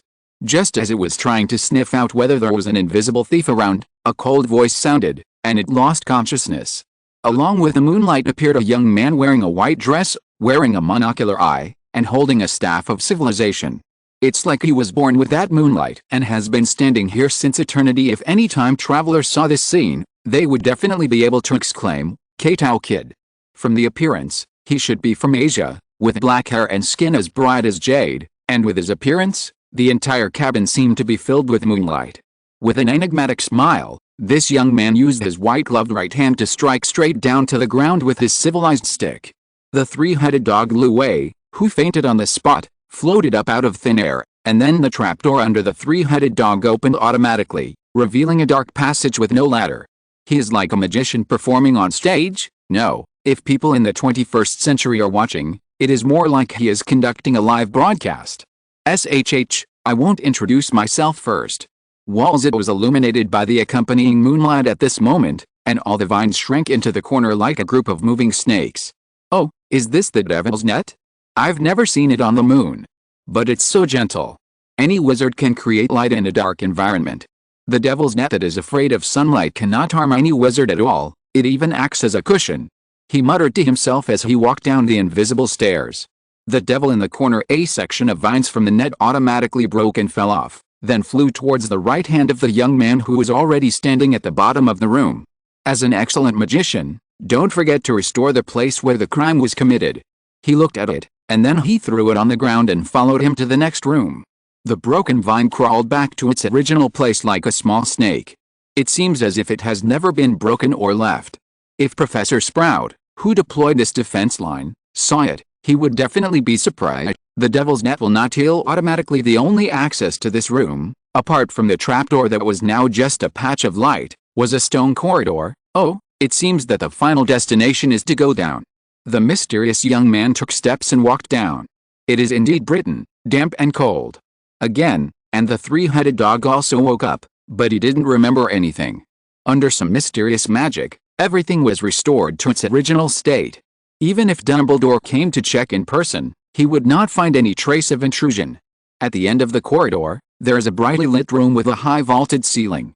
Countless little birds, as dazzling as gems, fluttered their wings and flew around the room. There was a heavy wooden door across the room. In this room, soft rustling and tinkling sounds continued to sound like rhythmic music.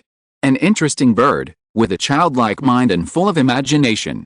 The young man touched his chin and commented on the founder of the defense line. He didn't look at the broomstick prepared by the owner of this line of defense for the intruders, nor did he use his mysterious magic power. One of the prerequisites for a magician is superb skills that are difficult to see with the naked eye. Slightly, and placed his right hand on the top of the stick. Then, a silver giant net was born from the cane on the young man's right hand. Instead of trapping the keys that look like little birds, it cuts all the keys it touches into two pieces like a laser net. This is the mark of a sharp blade wielding. It turned out that the civilized staff in the young man's hand had turned into a sharp blade with a very thin blade, and the original body of the civilized staff served as a scabbard. In that second, he actually stood on the spot and swung it hundreds of times. Invisible sharp power also emerged out from the blade. After separating the key, it just disappeared when it was about to hit the wall. He stood there and reinserted the sharp blade as bright as the moonlight into the staff on the left side to the heavy wooden door and headed to the next room similarly. After he left, under his magic, everything returned to the way no one had intruded. The next room was dark and nothing could be seen after he stepped in. The room was suddenly brightly lit, and a huge chessboard appeared in front of the young man were some white chess pieces with no facial features. Interesting, you think the intruder is black, and you are white, the righteous party. You don't even have a face, and you still want to intimidate the intruder. The young man raised his brows in displeasure and drew out his wand for the first time. It can't be said that he pulled it out. This civilized wand was his magic wand, and it returned to its original 7-inch appearance. Vira Verto. Latin, I convert, I exchange. The young man waved his magic wand and chanted. The colors of the chess piece in front of him and the chess piece opposite each changed to white and black respectively. That's good. The young man smiled. Sometimes if you pay too much attention to rules, you will be restricted by others. He reappeared. It was already the entrance to the next room. He seemed to have foreseen something and stopped for a moment at the entrance. Destroy the giant monster in the room, who was tilting his head to see if there was anyone outside the door, and the unpleasant stench all turned into nothingness at the sound of the sound. The third prerequisite for a magician is strength. Then, he walked happily into the next room. Chapter 188. The Magic Stone Obtained. After he left, the giant monster that had just turned into nothingness and the smelly air in the room appeared in the void again, as if nothing had happened. Troll, how could there be such a tasteless guy? The young man was still feeling disgusted by the previous defense line. After finishing speaking, the young man looked towards the new room. There was only one table in the room, with 7 bottles of different shapes arranged on it. The last room burst into black flames. Guess the question. The young man pursed his lips. Will someone who has the strength to take the magic stone need a fireproof potion to pass? Boring guy. It's just a boring job to show off your superiors. The young man sighed and walked directly to the door filled with black flames. Body was intact, and the black flames were still lingering on his fingers, as if he was reminiscing. Mirror? A mirror that tortures the heart. It's a good idea. You can even detect the hidden secrets of occlumency. The young man stood in front of a tall mirror and fumbled around. Weird words kept appearing from where his fingertips touched the mirror. Only those who really don't want to get the Philosopher's Stone can get it. Changes on this level of occlumency cannot be hidden, but what if I change my heart? The young man stood in front of the mirror for the first time. Before this, he had always avoided facing it. The young man didn't move at all, but his eyes changed, from cynicism to a kind of temperament in which the Tao is where it is, even if thousands of people are gone. The young man in the mirror reached into his pocket and took out a bright red stone. Then he blinked and put the stone back into his pocket. At this moment, the young man seemed to wake up again. The picture in the mirror suddenly changed to seeing the stars in the sky. The young man's eyes immediately became empty, and everything in the mirror suddenly returned to blank, as if no one existed in front of him. The young man said in a relaxed tone, and then took out today's real goal from his pocket, the magic stone. He grasped it with his left hand, and the moonlight that had always been the same as the special effects gathered in his left hand, turning into a red stone that looked the same as his right hand. It's just that this stone records all the young people's performances in these rooms. It's hard to take it out, but it's easy to put it in. The young man chuckled, and a new figure appeared in the mirror again. The figure in the mirror also smiled and put the stone on the left into his pocket.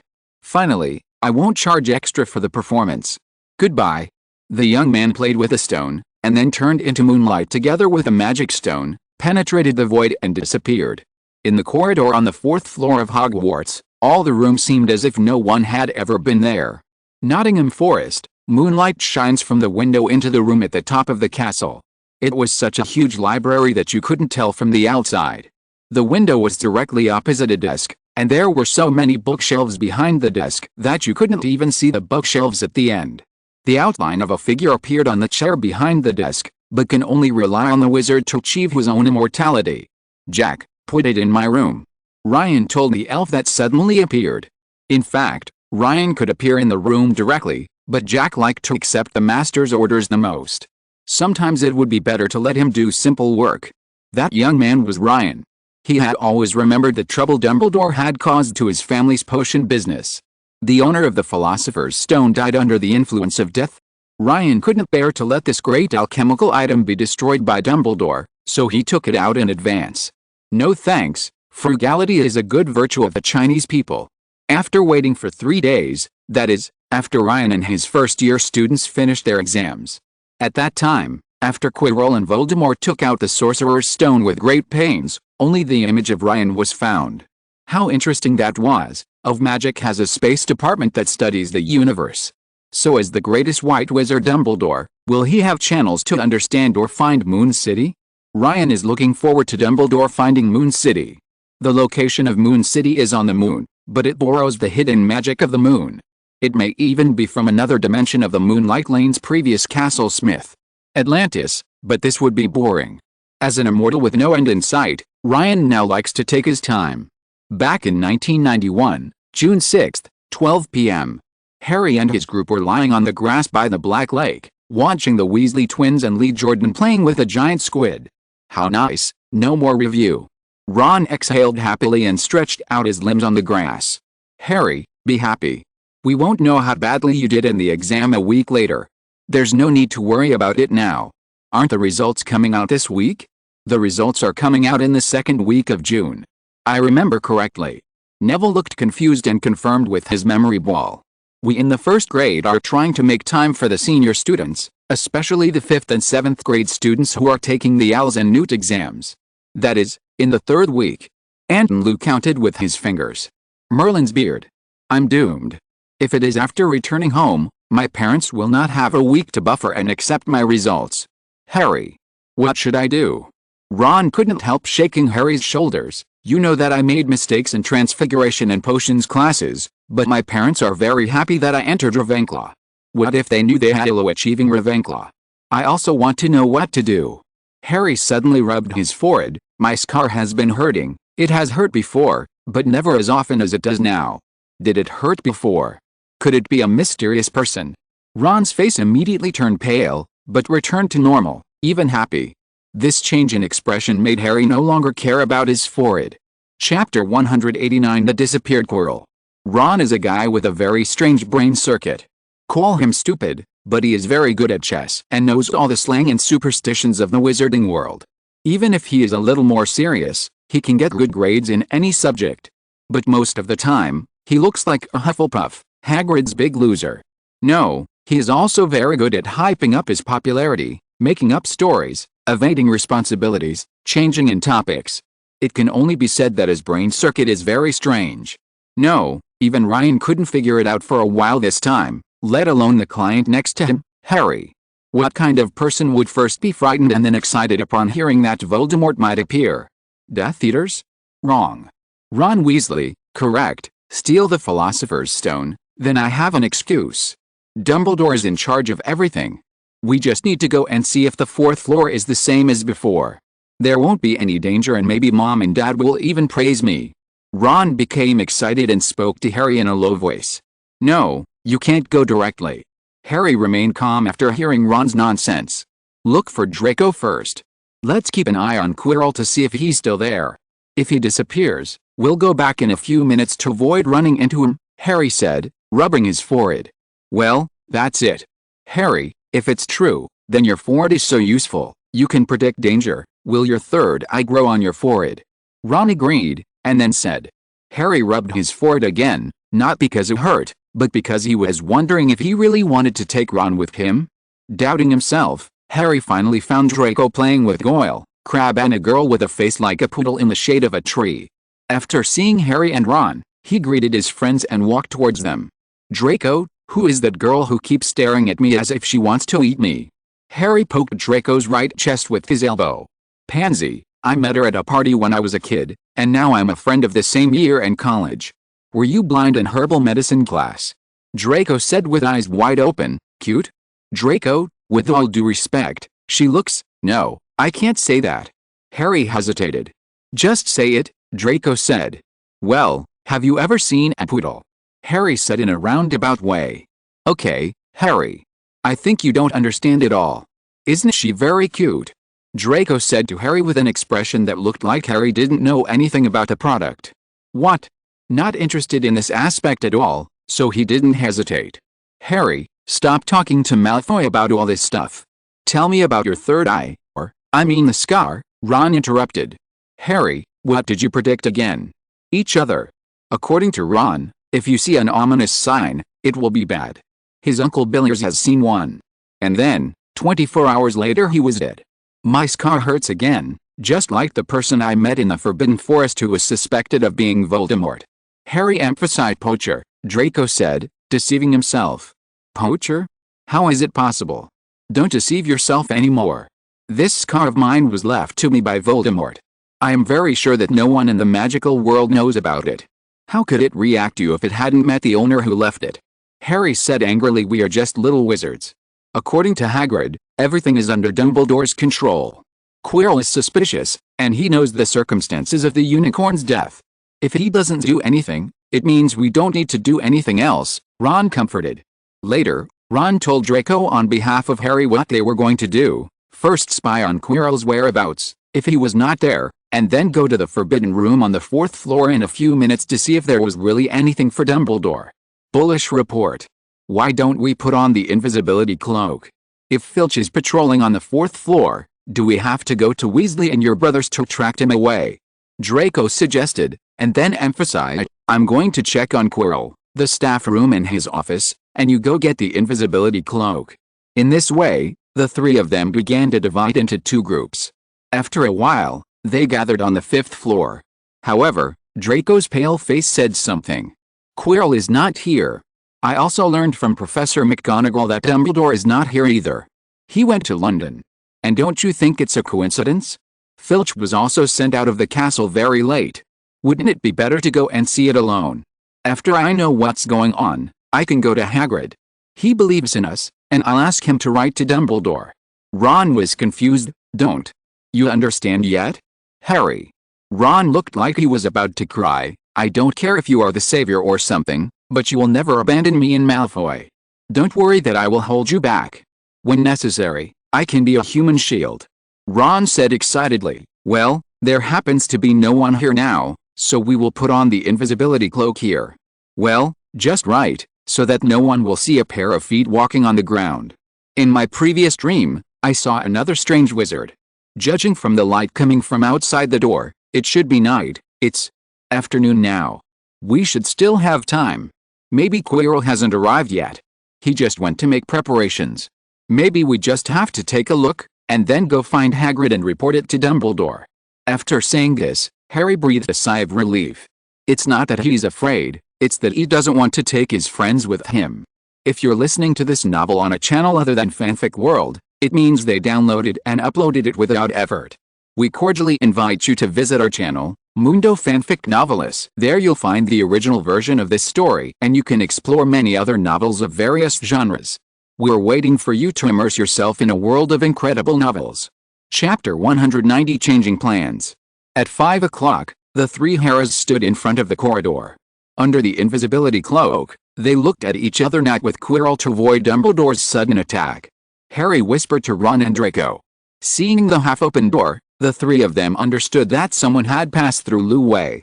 Harry said to Draco and Ron under the invisibility cloak, "Draco, you go to Hagrid first and ask him to write to Dumbledore. Ron, if you want to leave, I won't blame you. You can go to Professor Snape and tell me I'm in. Well, maybe Dumbledore just intended to leave and waited."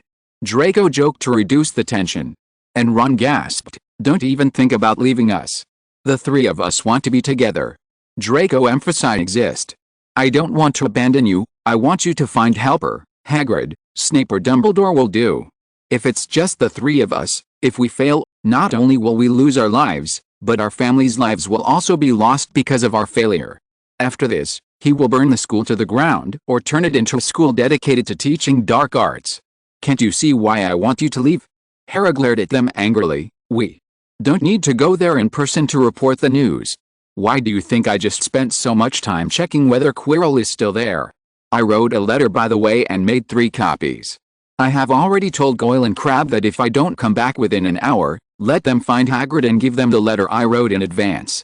Give it to Hagrid, and give the other 2 letters to the owls for Ardeen and Dumbledore respectively," Draco said shrewdly. "Draco is really yours." Ron couldn't help but call out his name. Draco was obviously not used to it and shuddered. "You should call me Malfoy, Weasley." Harry had no excuse for them to leave now. As Harry opened the door, Lu Wei, who had been listening to the conversation between Harry and the three of them, suddenly started barking. Although he couldn't see them, all 3 of his noses were twitching and sniffing frantically toward them. But Harry had already prepared everything. He took out the flute that he had enchanted, and the flute kept playing something that could barely be called music automatically. Ron's face became serious. "Did you notice that we were talking so loudly outside just now, and Lu Wei didn't react at all? Also, Lu Wei has been calling for so long, why hasn't anyone been attracted outside? The 4th floor is always quiet when I pass by during class. There must be some kind of soundproofing magic here." Draco guessed as he followed Harry and Ron towards the trapdoor. "It stinks. Why doesn't Fluffy take a shower?" Ron covered his nose and opened the trapdoor. They had already taken off their invisibility cloaks. Nothing could be seen in there. It was pitch black, and there was no ladder to get down. "Looks like we have no choice but to jump," Harry said as he looked at the dark passage. "I'll go first. I'll know there are many obstacles. It's very effective in jumping from high altitudes. I'm using the levitation spell down below." Harry thought of a way to break the situation in just a short moment. He had thought about turning the ground below into a haystack, but this would apply magic to the outside world. If the object applied was not an ordinary ground, it would be a useless effort. This made Harry reject the idea and instead use the curse of obstacles. After he knew that Ryan could fly, he thought about related spells, and finally saw a different use of this curse in Atlantis. Ron and Draco nodded, with expressions of admiration on their faces. Obstacles. This spell mainly slows down the object on which the spell is planted. Both spells and objects can be used. And Harry now imagined the air below him as an enemy. It went smoothly. Harry fell slowly as if he were in a fluid, and soon touched the ground. It was obviously summer, but the surrounding air was still very cold and humid, and the ground was very soft, so if he was standing on some kind of plant. "This is Professor Sprout's line of defense. I didn't feel it at all, but it was wrapped around my legs." Harry made a grimace. "Devil's net? Even I know it's afraid of sunlight, and flames are better." Ron was already wrapped around his ankle. "Weasley, you idiot, it must not be that simple, it must." Draco closed his mouth mid-sentence. The scene in front of him shocked both him and Harry. Ron conjured up bluebell flower-like flames that Harry had often used to warm his hands. In just a few seconds, the vines loosened their grip on them. It shrank away from the light and warmth. The plant twisted, twitched, and hid in the corner. "What are you sure about?" "It's nothing. Maybe the previous Quirrell has broken through the transformation." Harry didn't believe it was really that simple. Unexpectedly, Professor Sprout's line of defense is what we taught in our first-year class. Draco wiped his cold sweat. Yes, luckily I paid attention to the class. Ron said proudly without hearing the implication. Harry and Draco looked at each other and decided to let Ron be happy first. Such a move would be more conducive to later levels. Chapter 191, A Simple Line of Defense. Time, 5:15. Harry and the three were already standing in another room. They were colorful keys, circling on the ceiling like birds. Oops, there were so many keys, just dodging their attacks was a problem, and Harry had only recently mastered the armor protection spell curses he knew were just to play tricks on others. Is it really okay to use the key? Open the Erlato hole. Ron's curse interrupted Harry and Draco's contemplation. Ron, how did you get there? Draco said what Harry wanted to say in advance, pointing at Ron who had walked to the other side of the room, next to the heavy wooden door. I just walked over. Ron looked at Draco with a puzzled expression, wondering why he asked such a simple question. Then, Harry and Draco followed cautiously.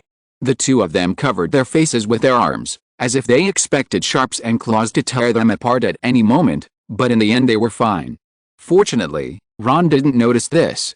I pulled and pushed there, but the wooden door wouldn't budge. It seems we need a key, but how do we get up there? Harry frowned, while Ron next to him shook his shoulders in confusion. What should we do? Ron, stop making trouble, where did this come from? Harry was stunned and looked at a broomstick handed to him by Ron. It's just in the corner. There are 3 of them, one for each of us. Ron said proudly. Harry looked at Draco again. By now, he was already doubting whether there was really Voldemort or Quirrell. Could all of this be Dumbledore's test? Maybe the last step will be Dumbledore himself? Harry began to give up on himself. I'll do it. I saw a silver key with drooped wings. I'll try it. Armor protection. Oh. That's it. Harry looked at the silver key that was constantly struggling in his hand, with a look of doubt on his face. Was his armor protection in pod? Ron below was already applauding, only Draco had a complicated look on his face. Maybe the key will attack us when we open the door. Draco comforted. Malfoy, you are still jealous of Harry at this time. Ron helped Harry get off the broomstick and walked to the wooden door. Draco had to suppress his emotions and understand Ron, he was just stupid. And Harry took a deep breath. The simplicity in front of him was probably just to make them relax their vigilance. Harry carefully inserted the key into the keyhole and turned it hard. The door opened. Then there was a click, and as soon as the door lock popped open, the key flew away again. The others, are you ready? Harry held the door handle with his hand, crying and laughing, and looked at Ron and Draco. Harry, it's the 3rd level. Please be happy. Ron comforted Harry didn't answer. When Draco nodded, he pushed the door open. The room was dark and nothing could be seen. But Harry was not afraid of anything. Even the strictest defense line of Professor McGonagall is like this, so there's nothing to be afraid of behind, Harry thought. Sure enough, as soon as I stepped through the door, the lights came on a large wizard's chess set. I guess I just need to walk over quickly, it can still attack. Oops, Harry ducked down so fast that the white pawn almost hit him on the head. Crazy. Ron looked worried. In his opinion, his 2 little friends had been crushed by the pressure. Now, he was the only one to take action. This was wizard chess, which he was best at. It's obvious that we have to play chess to get to the other side of the room. Now Ron's chess skills are far stronger than those in the original world line. Because whenever Harry was annoying Ron and wanted to change the subject, he would mention Ron's excellent chess skills, which Ron made consciously hone his chess skills. Logically speaking, he should not have to sacrifice himself and be hit in the head by the White Queen like in the original world line. However, he unfortunately said something. That silver-eyed wizard was Voldemort. How could I be that ugly guy Voldemort? Who was shaking all over, moved according to Ron's instructions before he sacrificed himself. The White King took off the crown on his head and threw it at Harry's feet. They won. The white chess pieces bowed and stepped back, making way so that they could walk towards the door smoothly. Harry and Draco didn't dare to look back.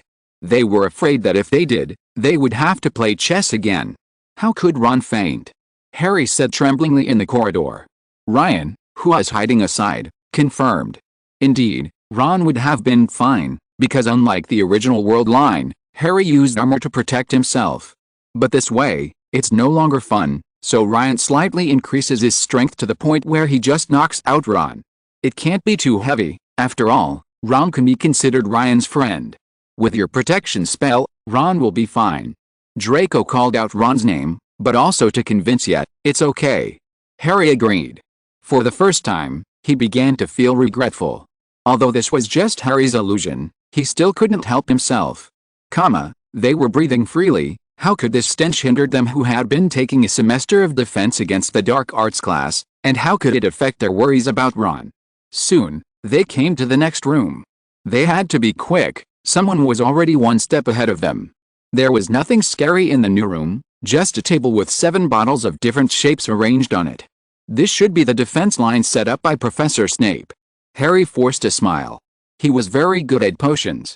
As soon as the two of them crossed the threshold, a flame rose up behind them and sealed the doorway. This flame was unusual, it was purple. At the same time, black flames leapt out of the door leading to the front. They were stuck in the middle. Chapter 192 The Beating Heart Time, 535. In the penultimate room of the forbidden area of Hogwarts, the patch next to the bottle left Harry and Draco scratching their heads. It had a riddle written by Snape written on it. This puzzle is difficult for wizards who are more emotional and most magic spells emphasize idealism, but now Harry and Draco are wizards full of rational thinking. The first sentence explains that there are 2 magic potions that we need. After taking them, we can move forward through the black flames, to the last room, and return to the original place through the purple flames, maybe the troll's room, or go directly to Lu Wei's room. Draco said while looking at it. I think it makes sense. If the intruder only made Lu Wei and the troll temporarily faint, then they would be attacked the moment they returned. It is in line with Professor Snape's temperament. The following paragraph explains that among these 7 bottles of potion, there are 2 cups of nettle wine and 3 cups of poison. The rest is what we need. Harry added. Harry, let's number them from left to right. The third hint at the end shows that there is no poison in the largest and smallest bottles, that is, the 6th and 3rd bottles. The fourth tip is that the second bottle on the left tastes the same as the second bottle on the right, so the 2nd and 6th bottles are probably nettle wine. 5th bottles are poisons. Excluding the 3rd bottle, they are 1, 4, and 5. The second tip is that the first bottle on the left and the first bottle on the right are not what we need to move forward, and they are different.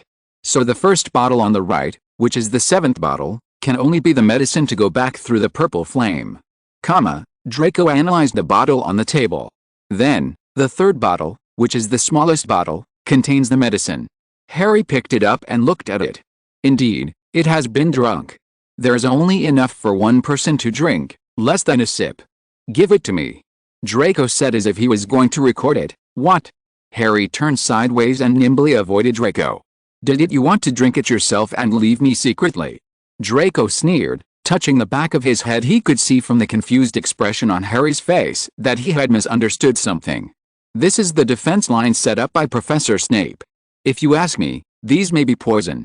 Harry looked at Draco with a look of an idiot. But hasn't this bottle of medicine been drunk? If he is really a mysterious man, how could he make a mistake? You don't want to distract me and drink it while I'm not paying attention. Draco looked at the potion in Harry's hand and kept trying to grab it. If it's Voldemort, is it possible that he changed these potions to delay himself? He even put a curse on these potions. I want to check. Harry picked up the 7th bottle again, put them in front of his eyes, and gestured with his wand. What are you doing? Draco asked. My secret is the magic of detecting the properties of potions. Harry replied casually, while concentrating on using the techniques he learned in Atlantis Year 1 potions. Very good. Freeze protection is non-toxic. Here, Draco. Harry handed the 7th bottle of potion to Draco. Is it okay? No, I mean you want to be alone? I've already walked here. Don't tell me about finding other professors. Count on the time in 10 minutes, it will be 6 o'clock. By that time, Gore Crab and Crab will do everything for me.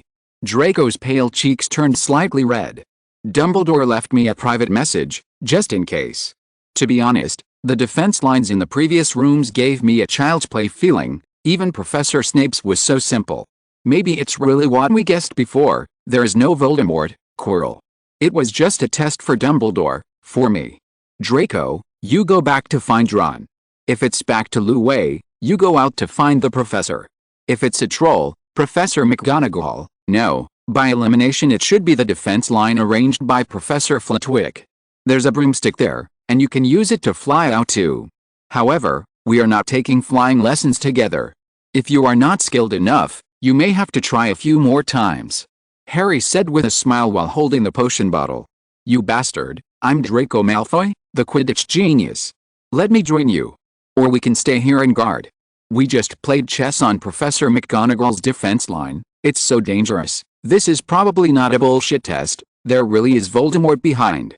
Draco, his eyes were misty. "Professor McGonagall has always been a very serious person. Draco, don't you think the other professor's defense is just for show? I'm afraid only Professor McGonagall is too honest and takes it seriously," Harry joked. "If it's really Voldemort, what we're waiting for is him being resurrected with his Sorcerer's Stone, and I won't be able to defeat him then. Well, it's gone. Now I have to go." Hiss. Harry took advantage of Draco not paying attention and drank the potion in one gulp. "Isn't it poison?" Draco asked, first angrily and then worriedly. "No, but like ice, bitingly cold. I have to hurry up, it won't work after a while," Harry said tremblingly, and then ran forward without looking back. He didn't look back, he was afraid that he would not have the courage by then. He knew very well that his intuition told him that Voldemort was in front of him. His forehead was beating constantly, like a living creature. His thinking, intuition, and even body began to become flexible. Like ice, the fireproof agent that suddenly penetrated his body seemed to have chilled his heart. After he threw away the invisibility cloak, the Deathly Hallows was left here. If he failed, it could not be left to Voldemort. He also used the disguise charm that he had been learning but could never master. Oddly enough, using it this time was as easy as putting your right hand on your butt. His body became the same as the surroundings. He could no longer see the black flames licking his body, and he felt nothing at the same time. At that moment, he could not see anything. There were only black flames in front of him, and then he successfully reached the other side and entered the last room. Draco's voice still echoed in his ears. "Good luck to you, be careful." Sure enough, it was Quirrell who appeared in front of him, and his forehead that was beating like a heart was telling Harry that his enemy was ahead. "Voldemort is right ahead." Periculum. Harry didn't chant the spell this time. He keenly felt that he shouldn't be like this, so he silently chanted the spell in his mind. The warm power like a mother seemed to sense his danger, and the warm power flowed from every inch of his skin to his fingertips. Then, mutant red sparks shot out from the holy wand in the invisible Harry's right hand. It wasn't the fireworks at the beginning, nor was it the same red ray as the last time he met the troll. It was an effect that Harry had never imagined. Snape's puzzle: danger is in front of us, safety is behind us. There are two of us who can help you drink them. One leads you forward, the other one sends you back to where you came from. Two of them were filled with nettle wine, three of them are killers, waiting in line. Make your choice, unless you wish to be delayed here forever. We also provide 4 clues to help you choose. First, no matter how cunningly the poison hides, in fact, they all stand to the left of the nettle wine. Second, the contents of the bottles at the left and right ends are different. If you want to move forward, none of them will be of any use to you. Third, you will find that bottles are not all equal in size. There is no death hidden in giants and dwarfs. Chapter 193: The reason why Dumbledore couldn't come. Time: 6 o'clock. The last room in the forbidden area of Hogwarts.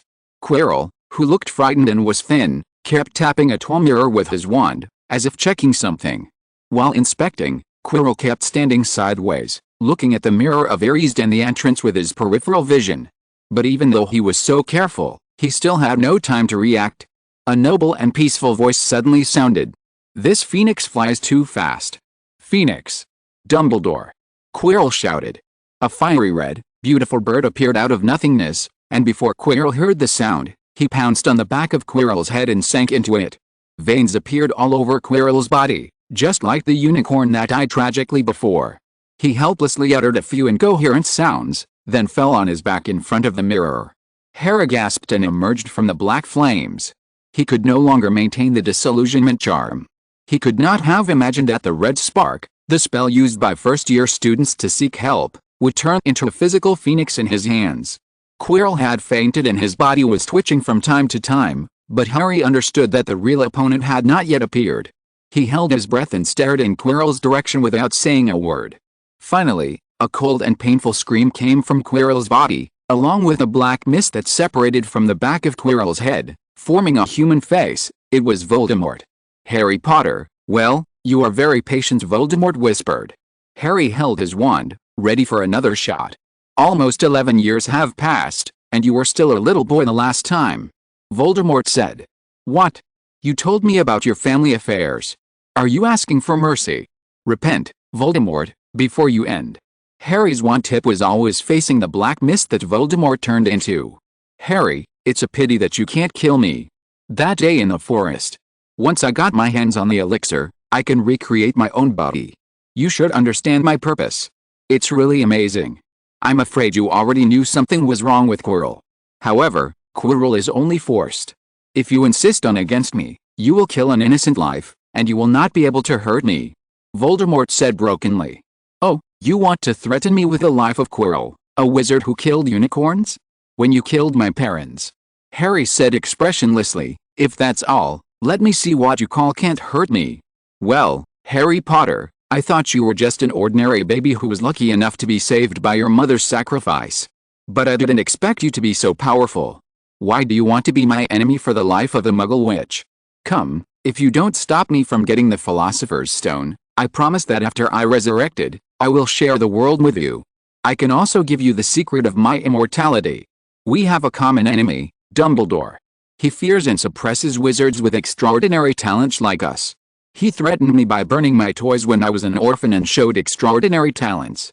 And when facing you, Harry Potter, he deliberately disappeared and wanted us to kill each other. Voldemort said in a low voice. Oh, why don't you call my mother Mudblood? People like you call my mother by the name.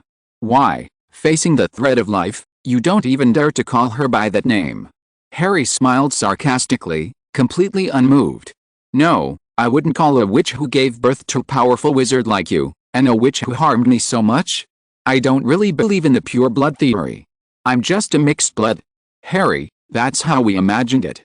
Voldemort said glibly, and a flattering smile appeared on his face made of black mist. That's disgusting. Harry looked disgusted. But he didn't dare to really take action. He didn't know what Voldemort had in store and whether Quirrell would really die from his attack. Draco might be called an idiot for saying this, but he still wasn't ready to take the life of a possibly innocent person. Harry gradually became a little anxious, but he still kept a poker face.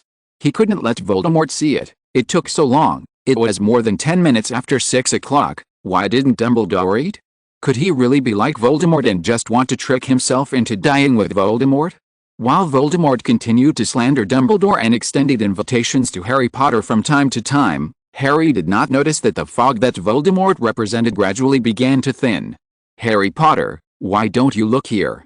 Quirrell's body, which had just been lying on the ground, suddenly stood upright, like a roly-poly regaining its balance, but his back was turned to Harry. Quirrell raised his hand and took off the scarf on his head. The big scarf fell down. Where the back of Quirrell's head should have been, there was a face, a hidden and terrifying face. The face was as white as chalk, with glowing red eyes and two nostrils as slender as snakes. Then, the sound of clicking continued, and Quirrell's hands and feet turned over directly. Voldemort, who was inhabiting Quirrell's body, seemed to have become the real master of this body. He raised his wand and pointed it at Quirrell's surprisingly small head. Harry Potter, I need you to do something. Otherwise, Quirrell's life will be at risk. I know you don't dare to do it. I know you are just stalling for time. Don't wait, Dumbledore won't. A meeting is coming. I'm afraid he won't come back until tomorrow. I prepared a reason for him that he won't be able to leave even if he knows my actions. Voldemort let out a harsh laugh. Reason? What reason? Harry raised his wand and continued to stall for time. Oh, you still want to delay? You are as naive as your mudblood mother. If you use the same red sparks as you used on the troll, I'm afraid I can only leave. But you are too stupid. You still want to keep it Quirrell's life?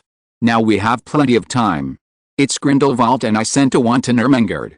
As much as I hate to admit it, Dumbledore probably thinks he's more dangerous than me. Voldemort looked at Harry mockingly. Who is Grindelwald? Harry wanted to repeat his old trick and delay again. Voldemort was obviously a little impatient. He pointed his wand at Quirrell's body, and then a huge wound appeared that did not affect Voldemort's movement. You can delay a little longer and see if Quirrell's life can bear it. At the same time, Snape, who was informed by Goyle, was stopped by Dumbledore behind the black flames. In the Mirror of Eris, the Philosopher's Stone has already lit up, recording everything. Chapter 194 The magic stone flew into the pocket. Time, 6:20, in the penultimate room of the restricted area on the 4th floor of Hogwarts. Albus Dumbledore. You are here. Snape drew his wand and pointed at Dumbledore. Now, get out of the way. But Dumbledore turned a blind eye. He pulled out his wand and lit the black flames in front of them. The picture that Dumbledore could observe through the mirror of Ares appeared on the Gate of Fire. Muggle World's projector. There was also a clear sound coming from the screen. The Philosopher's Stone? Voldemort, I'm afraid you will be disappointed. I will not compromise because of Quirrell's life. If you were resurrected, Hogwarts, my classmates, and my nasty Muggle relatives would all be in danger. Quirrell is nothing but an insignificant existence. Harry pointed his wand at Voldemort, constantly shifting his position as if to attack. Harry Potter, you innocent child, you think that a great man like me can't see your inner hesitation? I'll talk about it again. If you really don't care, why don't you just blow up Quirrell? His head is just like that poor troll. In that case, I would have left long ago and waited for the opportunity to make a comeback. Voldemort stared at Harry's wand and pointed it at Quirrell's body. Kill him. Kill him. Don't believe it. Quirrell is a dark wizard, just kill him like this. Snape in the other room jumped anxiously. But looking at his expression, he was obviously much more relaxed. Dumbledore was here and he could see everything inside, and Voldemort was like this again, even threatening the first-year wizard. It seems that we need additional training on the way young wizards treat arch wizards, that is, don't believe everything they say. Twitching. Why, there's no rush to go in now. Dumbledore said with a smile. The current Dark Lord can only try to obtain the Philosopher's Stone by threatening the lives of his servants. If it were Draco Malfoy of our college, the Dark Lord would have run away in despair. Snape used his peripheral vision. Looking at the scene in the flames, he said relaxedly, Harry Potter, aren't you a Ravenclaw? Where is your wisdom and reason? Snape murmured in a low voice. I'm afraid you've misunderstood something. Tom has regained some of his power after absorbing the life of the poor unicorn through Quirrell. Don't worry, listen to me first. Dumbledore looked enigmatic and put his fingers in front of his mouth. Hissing. Are you crazy? Why would you let that child face such danger? This is Hogwarts, a school. Severus, do you remember Harry's magical spell? Red Sparks. That spell to summon a phoenix, cleverly expelled Voldemort, and preserved the life of Quirrell, who was originally unsavable in my eyes. Now Tom can only influence and threaten Harry through words. After all, Quirrell still has the power of Harry's magical spell in his body. Dumbledore looked at Harry and said, as if he had seen some strange treasure. Oh, so you're showing mercy and trying to save Quirrell's life, a traitor. What else, Grindelwald? Snape had relaxed again, but when he heard Voldemort's words in the picture, he was shocked again. In the last room, Harry and Voldemort were already face to face standing next to the mirror of Ares, and Voldemort healed Quirrell's wounds casually, as if to show Harry's concession and show that he still had power and was not just a show. Well done, Harry. If you are worried, we can make an unbreakable contract. At this time, Voldemort regained his composure. In his opinion, as long as he's resurrected, even if he dies in violation of the contract, he can be resurrected with a magic stone again.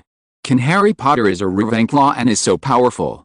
He must know the reliability of the unbreakable contract, but this will only fall into his trap. You have plenty of time?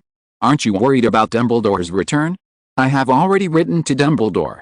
Letter after all, if he failed, Draco would still be alive because of his Death Eater father. You don't know Grindelwald. He is a loser.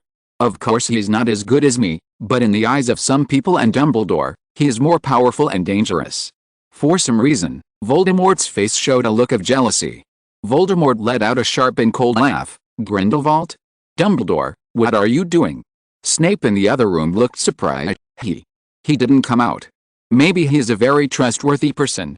This time, Dumbledore no longer had a smile that he wanted to beat, but showed a hesitant expression that had never appeared before. Severus, this is not something you should know.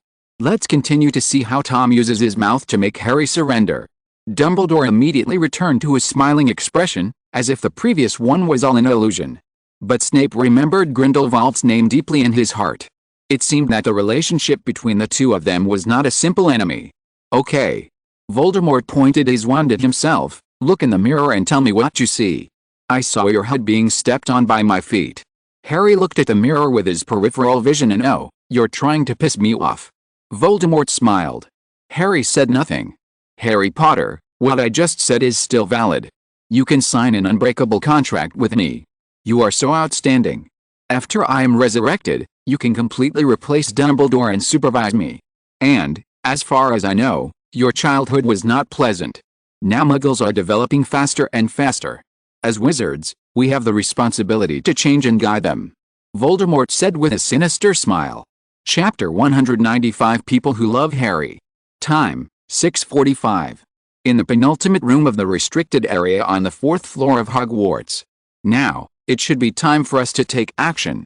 Snape said in a calm tone, but judging from his fingers that were turning white, his mood was not calm. No, not us, but me. Dumbledore pointed to the door with purple flames, signaling Snape to leave. Tom now thinks that you are his double agent. This identity is still useful. Seeing Snape standing there, Dumbledore continued. Okay, but if I find that the boy has lost even one hair, you will understand what a crazy dark wizard with no bottom line looks like. Snape looked deeply at Dumbledore. The two black eyes became hollow again, like two dark tunnels sharpened, and it had penetrated deeply into Quirrell's neck. Harry Potter, now, tell me what your decision is. I can give you an extra piece of news. You still have a relative, someone who truly cares and loves you. Voldemort saw that Harry could no longer maintain his calmness, so he continued calmly, Sirius Black, he is not my servant. On the contrary, there is another guy who was awarded the first-class medal of Sir Merlin. Voldemort paused, as if recalling the guy's name. Who is he? Harry asked eagerly. Oh, it seems you are going to agree. His name is not important, I don't remember it either, he is a rat-like guy. You can find out when you go out and check. Now, hold out your left hand, your wand can be pointed at me, so you don't worry. Just when Harry was about to agree, a voice sounded, surprising both Harry and Voldemort. Voldemort gasped, Dumbledore. Tom, am I reading that right? Unbreakable vow. Dumbledore's voice was very soft, as if two people were discussing drinking. Professor Dumbledore, you are finally here. Harry finally showed a long-lost smile. It seems I have to go, Dumbledore. You are much more powerful than I thought. Even Grindelwald can't stop you. Voldemort narrowed his scarlet eyes and said slowly. Go? Do you think you can walk? Harry pointed his wand in Voldemort's direction. Why not? Otherwise, why does your dear Professor Dumbledore never show up? Dumbledore, I'm afraid you have come back a long time ago. Voldemort showed a sarcastic smile, just like poor Sirius, who has not been tried. He was imprisoned in Azkaban, but the great Dumbledore didn't care. Yes, Tom, we really can't stop you if you try to escape. Dumbledore said calmly, completely undisturbed by Sirius' news, not even replying. Instead, he was casting magic while talking. Unconsciously, a golden halo appeared around Voldemort. Forks. Voldemort sighed slightly, as if he had accepted his fate. Then, Master, help. Quirrell suddenly woke up and screamed. Quirrell's body swelled up like a balloon, and cracks appeared in various parts of his body, but no blood flowed out, only black mist continued to spread in the cracks. Boom. Quirrell's body exploded, and along with his body exploded the increasingly dense black mist. Dense smoke snakes flew from different directions. Although Dumbledore was prepared, Voldemort was a super freak with 7 Horcruxes. Even before Voldemort split open, Dumbledore had already waved his wand lightly, turning the golden halo into a dense network of light, showing the power that Harry could not help but feel his hair standing on end, but some of the mist still escaped and disappeared. The smoke dissipated, and there was not even a piece of cloth left where Quirrell's body should have been. Professor Dumbledore, has Voldemort really escaped? Harry asked reluctantly. It's a pity, but Tom did escape. In the field of black magic, he has already reached an area that no one has touched before. He is not really alive now, so he cannot be killed. Even catching him, as I said just now, may be a luxury. Escape after regaining your strength. Later, he may look for another body that he is willing to share, or find other ways for him to make a comeback. But Harry, don't be disappointed that Voldemort escaped. You may think that you just delayed him and prevented him from regaining his strength immediately. Dumbledore said seriously. So Sirius, is what he said true? Harry asked eagerly. Ryan had mentioned it before, but Harry didn't pay too much attention. His attention was entirely on the Resurrection Stone. But now, even Voldemort said so. Dumbledore showed a rare distressed expression this time. I had doubts, but Sirius himself was uncooperative. He kept saying to himself that he was the one who killed your parents, and even refused many times. I am again requesting a rehearing of his case. Why is this happening? Harry showed the same troubled expression as Dumbledore. Ryan on the side couldn't help but show disgust. Sirius was really indifferent. With his status as the only son of the Black family and a former member of the Order of the Phoenix, he clearly has a chance to overturn the case. However, he mistakenly thought that Peter Pettigrew was dead, but he refused to resist and entered Azkaban voluntarily. He even kept saying that he was the one who killed Harry's parents. In this case, when the victim himself is unwilling to leave the prison, Dumbledore has no choice. Dumbledore didn't even tell Harry that he tried to read Sirius's memory, but his strong guilt and self-destructive emotions made it impossible for Dumbledore to do so. That's why Sirius' case became a solid case. If Sirius hadn't seen the spotted Peter Pettigrew later in the newspaper, he would have the initiative to escape from prison. Otherwise, after more than 10 years when his case had been ignored, even if he wanted to reverse the case, he would have to wait. The most likely thing is to give Voldemort an avatar. When the Death Eaters escape from prison after his resurrection, if you're lucky, you'll be pulled down in front of Voldemort by unsuspecting Death Eaters and killed by Voldemort himself. Chapter 196. Dumbledore is the most important person now. Just when Ryan began to attack Sirius's unreliability in his mind, in the last room under the forbidden area on the 4th floor of Hogwarts, Harry looked at the time and realized that it was getting dark, and he suddenly remembered something. Wait, Professor Dumbledore, I have something else to say. I had a dream before, and someone wanted to steal the Sorcerer's Stone. He might be an associate of Voldemort. Harry took out the Sorcerer's Stone and pointed at it. Said to Dumbledore. At this time, Harry's action seemed to activate some password. The Philosopher's Stone shook violently, and a dazzling red light shone. Dumbledore hurriedly pulled Harry behind him, and transformed into a vaguely visible shield. What is this? Harry asked with lingering fear. Dream. Harry pointed at the young man who appeared in the moonlight. Dumbledore said nothing. He stared at the image in the air seriously. These were beyond his expectations. Before this, Dumbledore had always thought that everything was under his control, except for Grindelwald's cooperation. When this mysterious young man made Lu Wei fell asleep with just one word, his face was as heavy as water and his eyes showed a look of astonishment.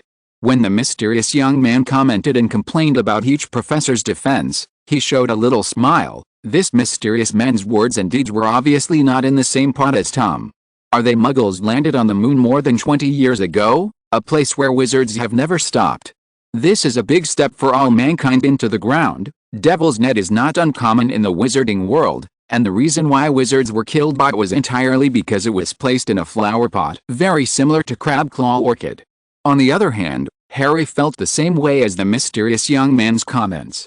Harry even felt that the mysterious young man's comment on Professor McGonagall's line of defense, the faceless white chess piece, was not perfect enough.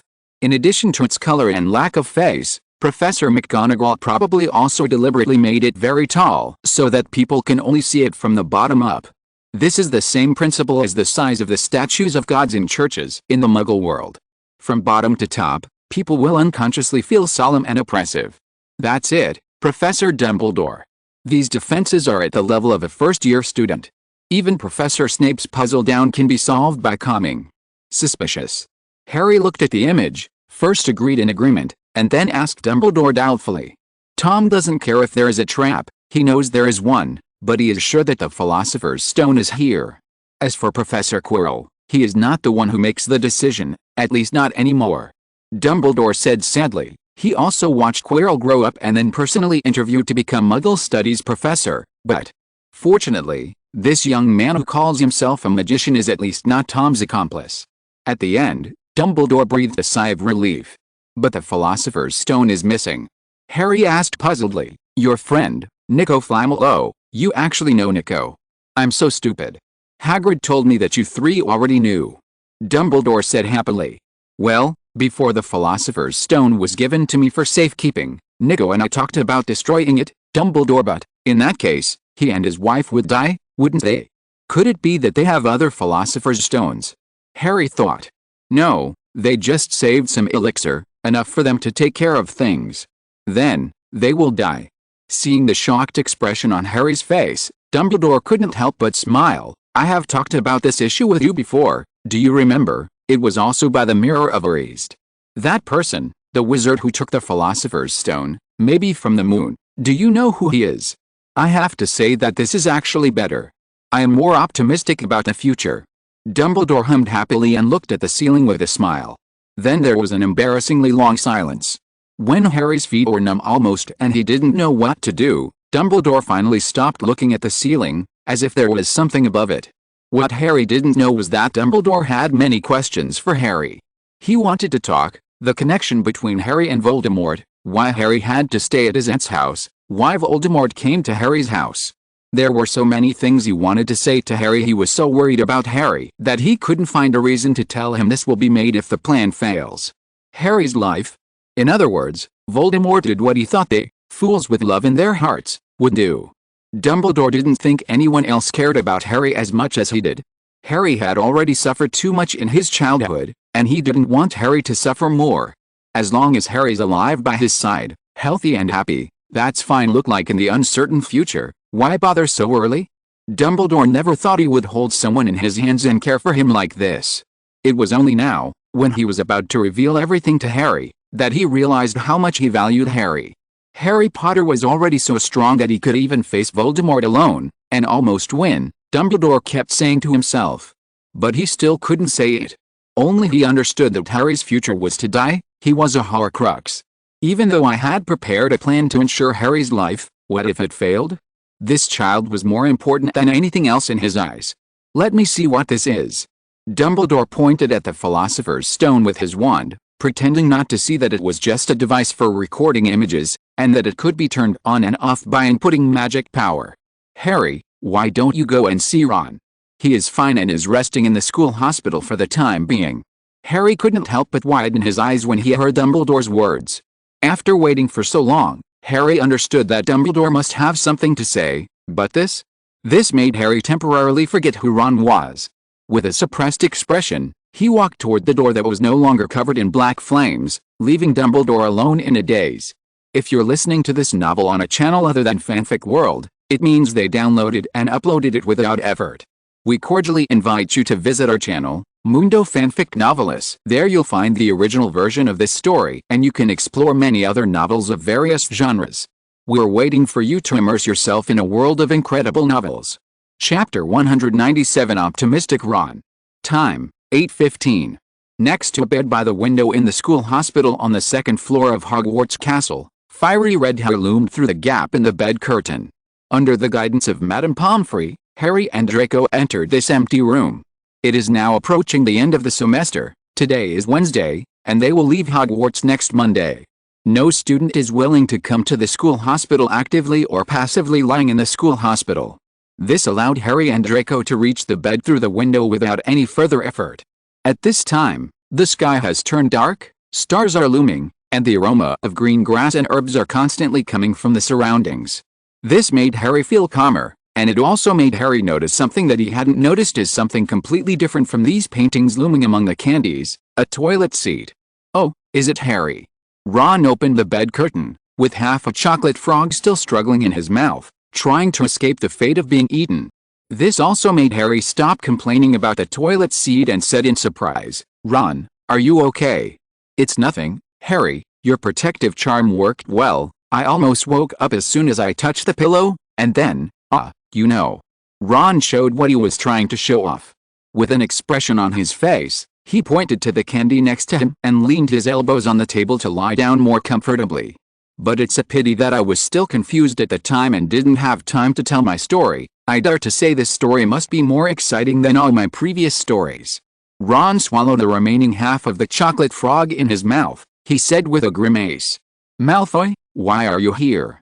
Ron pretended to be surprised, as if he had just discovered Draco's existence.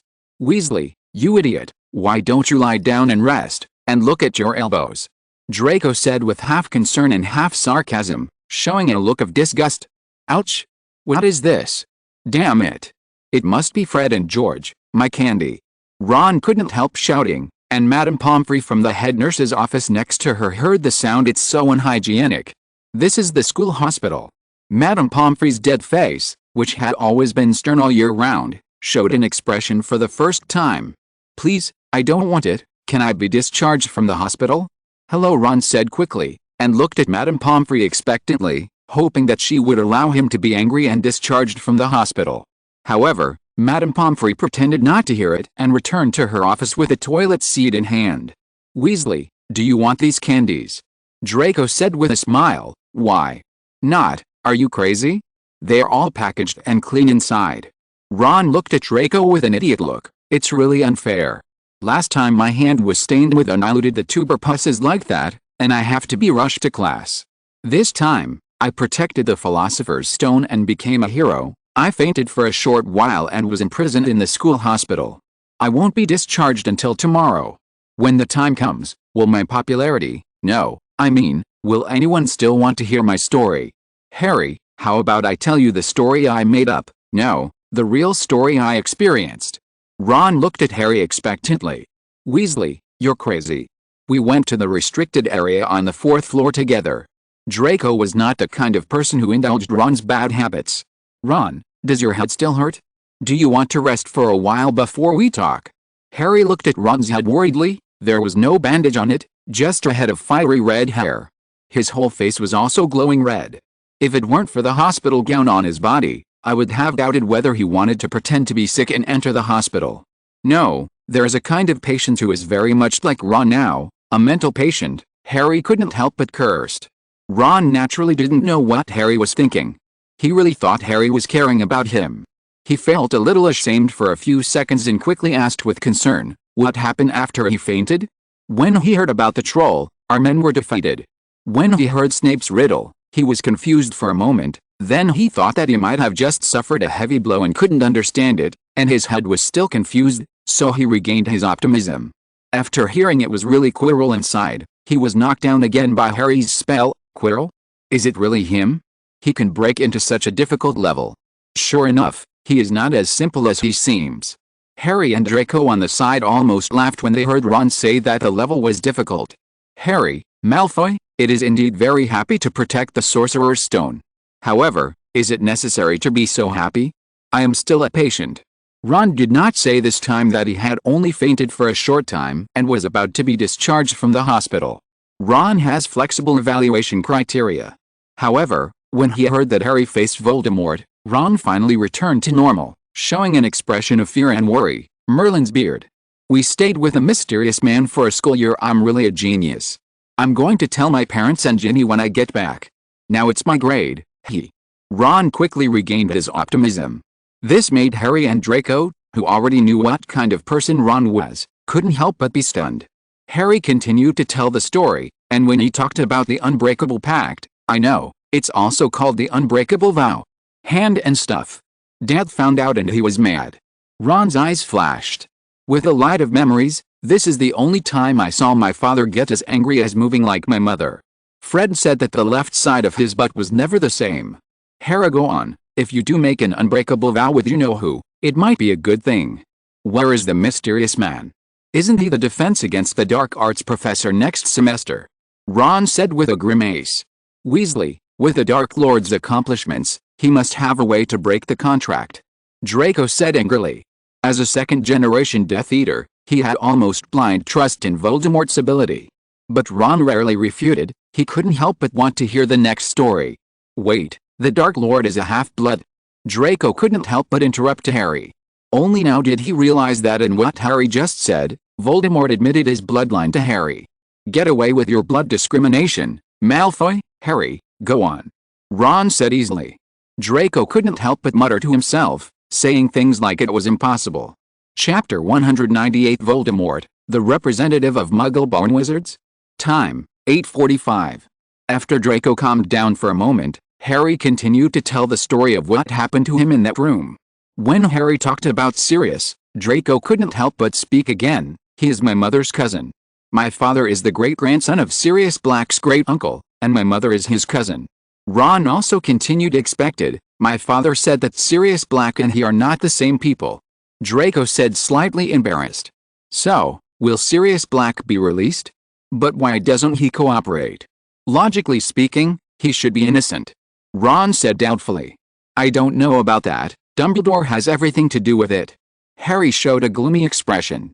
His godfather, most likely the innocent godfather, was still in Azkaban, which made him feel a little down. The atmosphere in the school hospital couldn't help but became a little dull, after Harry talked about Sirius and his innocence. Harry, what's next? Draco and Ron asked at the same time. They wanted to break the awkward atmosphere. Harry went on to talk about Voldemort's escape and Quirrell's death. He's dead. Ron's expression became serious. The Dark Lord sacrificed the lives of his men like this. To himself again. After learning that Voldemort was a half-blood, he then learned about Voldemort's cruelty, the same way he treated his men. Now, you know how stupid your bastard dad's behavior is, right? What benefits did you get from following your master, the mysterious man? Bad reputation? Prison?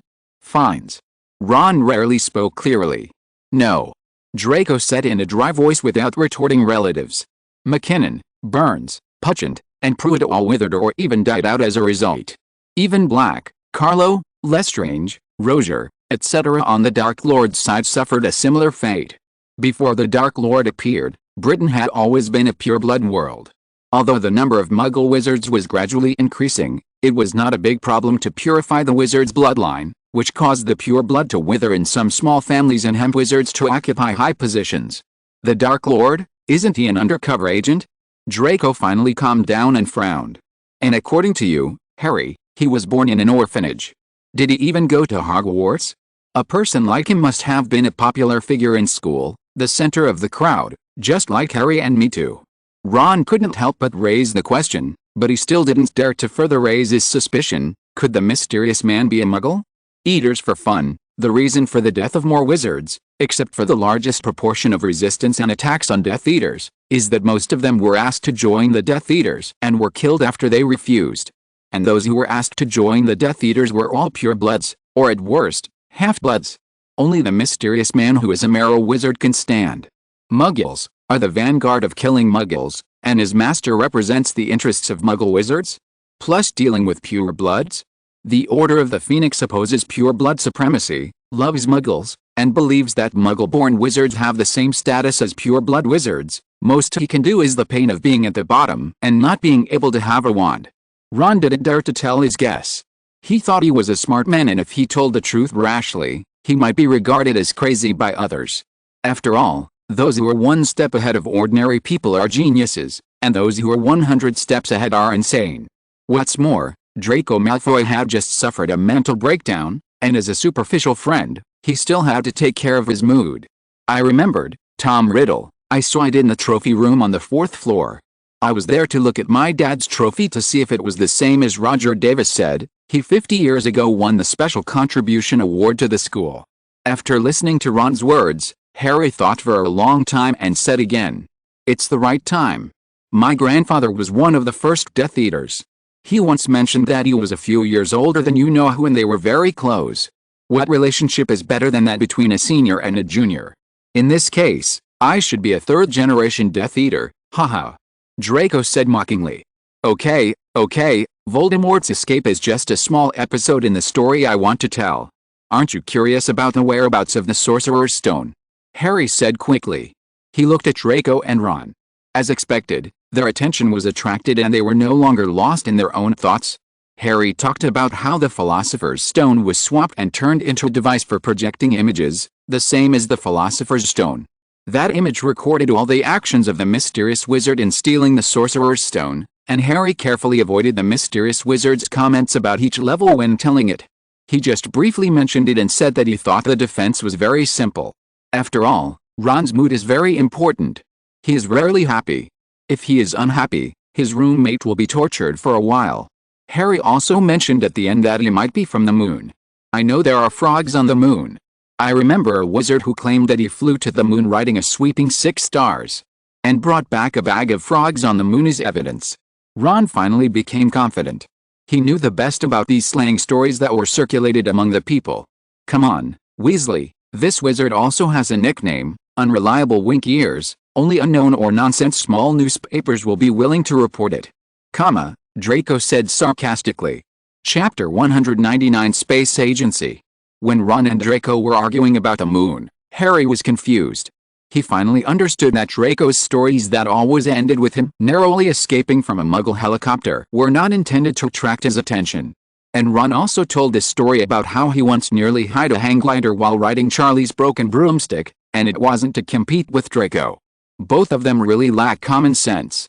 Draco thinks Wink's story is unreliable, not because there is a moon on the moon and he only relies on sweeping 6 stars, but because he likes to tell big stories and is unreliable according to this. Maybe in Draco and Ron's own eyes, their stories are perfect and have no loopholes. Harry finally understood why there were Muggle studies classes. Just wait a minute, what you are saying is too outrageous. Outrageous? Harry's talking about me? Not Weasley.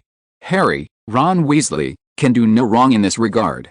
Harry's words temporarily silenced the two of them. Do you know how far away the moon is from the Earth? It's about 1,000 million miles. And take the first version of the Nimbus, which is much faster than sweeping 6 stars, as an example. Harry looked at the two of them meaningfully. Merlin's beard. How dare wank. Ron couldn't help but mocked. How did you get this number? Draco keenly discovered the blind spot. Don't you know, the United States landed on the moon more than 20 years ago. Harry held his forehead, speechless. Are American wizards so powerful? Has Ilvermorny's School of Witchcraft and Wizardry surpassed Hogwarts? It is indeed a school founded by the descendants of Slytherin. Draco looked forward to it. No, it's Muggles, Harry said emphatically. How could it be? Just Muggles? Draco collapsed again. He had always been proud of wizards and found out that the Muggles he looked down on were so powerful. Did they use magic? Ron also looked surprised. In his opinion, Muggles were like his poor relatives. Although he had to treat them kindly, it was a theorem that they were inferior to wizards, an undeniable theorem. There's no magic, just rely on their technology. And it only took about 4 days. Although Harry was only at the elementary school level and didn't understand much else like the first cosmic speed, he still understood some common sense. Hearing this, both Draco and Ron's worldviews were shattered. If you introduce them to things like nuclear bombs and guns, they won't be too surprised as Quidditch enthusiasts to deeply understand the gap between Muggles and wizards. The fastest Nimbus 2000 is only 186 miles per hour. Ron said in a dry voice. Harry, the mysterious wizard you are talking about must be from the United States. He can land on the moon and looks like he has lived on it for a long time. He must have only used Muggle methods. Draco regained his composure, but his pride can never go back. Talk more about Muggles' basic needs: food, housing, transportation, and behaviors. Airplanes, rockets, moon landing, these things that undermine wizards' self-confidence are not taught in Hogwarts Muggle Studies class. Voldemort was born too early 50 years ago. He was just a 5th-year student at Hogwarts. He was almost 40 when the United States landed on the moon. His worldview at that time was already dead, and he missed the opportunity to bury a Horcrux on the moon. This is why the Department of Mysteries of the Ministry of Magic has a dedicated space office. The Department of Mysteries of the Ministry of Magic is more like a place dedicated to research by the Ministry of Magic, the contents of which not even the Minister of Magic can know. Death. Just like their other jobs, they studied love in the Hall of Love, which, according to Albus Dumbledore, is always locked. They studied time in the Hall of Time, where the time turner was stored by the Ministry of Magic before the War of the Department of Mysteries. Here, they studied the nature of thought in the Hall of the Brain. They also studied death in the Hall of Death, which has a curtained arch. Those who approach it can hear the voices of departed loved ones. Crossing anyone who passes through the curtain will die immediately. This shows how much they value space. Ryan couldn't help but think of this after hearing Harry's conversation. However, although the Department of Mysteries looks tall and has a high degree of autonomy, they are still no match for Voldemort. After Voldemort took control of the Ministry of Magic, the Department of Mysteries fabricated false research conclusions for the new regime. That is, magic can only be inherited through the birth of wizards, and the magical abilities of Muggle-born people may be acquired through theft or violence. This also became the beginning of the establishment of the Muggle-born Registration Committee by the Ministry of Magic and the beginning of the persecution of Muggle-borns. It's really ridiculous. This is the disadvantage of not turning research into combat effectiveness. Furthermore, their research is too high-end and is simply not accessible to their level. Ryan has also seen the contents of their research, which are all specious guesses and summaries of patterns. Yes, Professor Dumbledore said that the wizard is probably from the United States, and he also guessed that the wizard has never been to the ground. While Ryan was thinking, Harry confirmed Draco's guess. What does the Ministry of Magic do for food? My father loves studying Muggle things so much, but he has never been taken seriously. Ron was very angry. In the past, because of his mother's influence, he also thought that although his father's research was interesting, he was just not doing his job properly. The moon with the magic. Those Yankees who took Muggle shortcuts were no match for his father.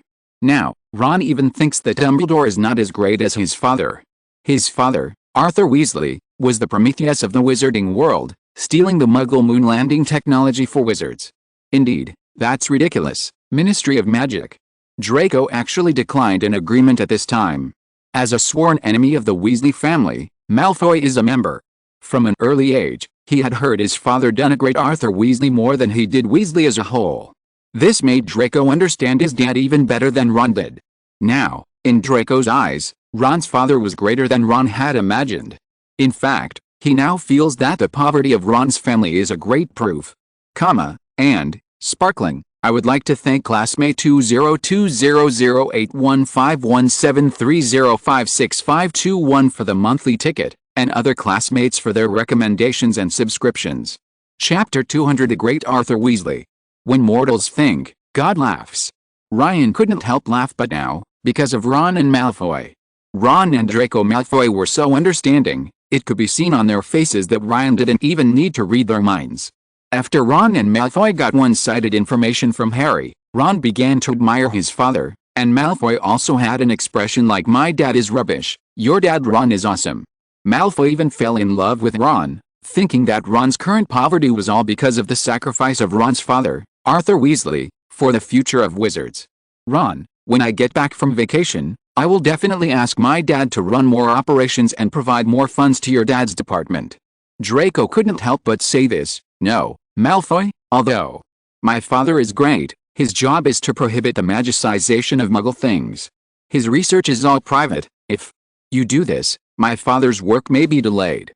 After a brief moment of excitement, Ron reluctantly refused. As a descendant of the great pioneer Arthur Weasley, he could not hold his father back because of the possibility of a better life. I, Ron Weasley, must be poor and great. Ron thought with a proud expression. Yet, I didn't think enough. I let my father work on enchanting Muggle items. No one else knows about your father's private investigation like we do. They will only think that my father is just causing trouble for your father. It's normal. My dad won't think I'm crazy. Draco looked at Ron with an envious look and said after thinking for a moment. Thank you for that, Mal. No, Draco. According to my personality, I should refuse, and my father would refuse if he knew it. But for the greater good, I can't be pretentious, and neither can my father. Ron said impassionately, putting down the half-eaten meal in his hand. The licorice wand, as if it were just trash, like the toilet seat Fred and George gave him. That's not Ron. Harry finally couldn't help but said, pointing to half of the licorice wand. All your words related to Ron's father? Harry asked doubtfully.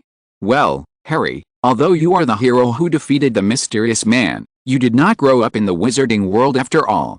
You don't understand the reaction of people like me and Draco after hearing your story. Ron said with seriousness. Said after receiving permission, Ron's father works in the Office for the Misuse of Muggle Items. The Office for the Inhibition of the Misuse of Muggle Items prohibits the use of magic on things made by Muggles, for fear that they will return to Muggle shops or homes. Harry, do you understand? Draco said and stopped here. Understood? I understand. This is why British wizards are not as powerful as American wizards, and now they have even landed on the moon. Harry was briefly confused at first, but then thought about it again. Draco and Ron showed expressions of teachable children. Ron's father is more than that. Not only does it have a low salary, it is even very marginalized.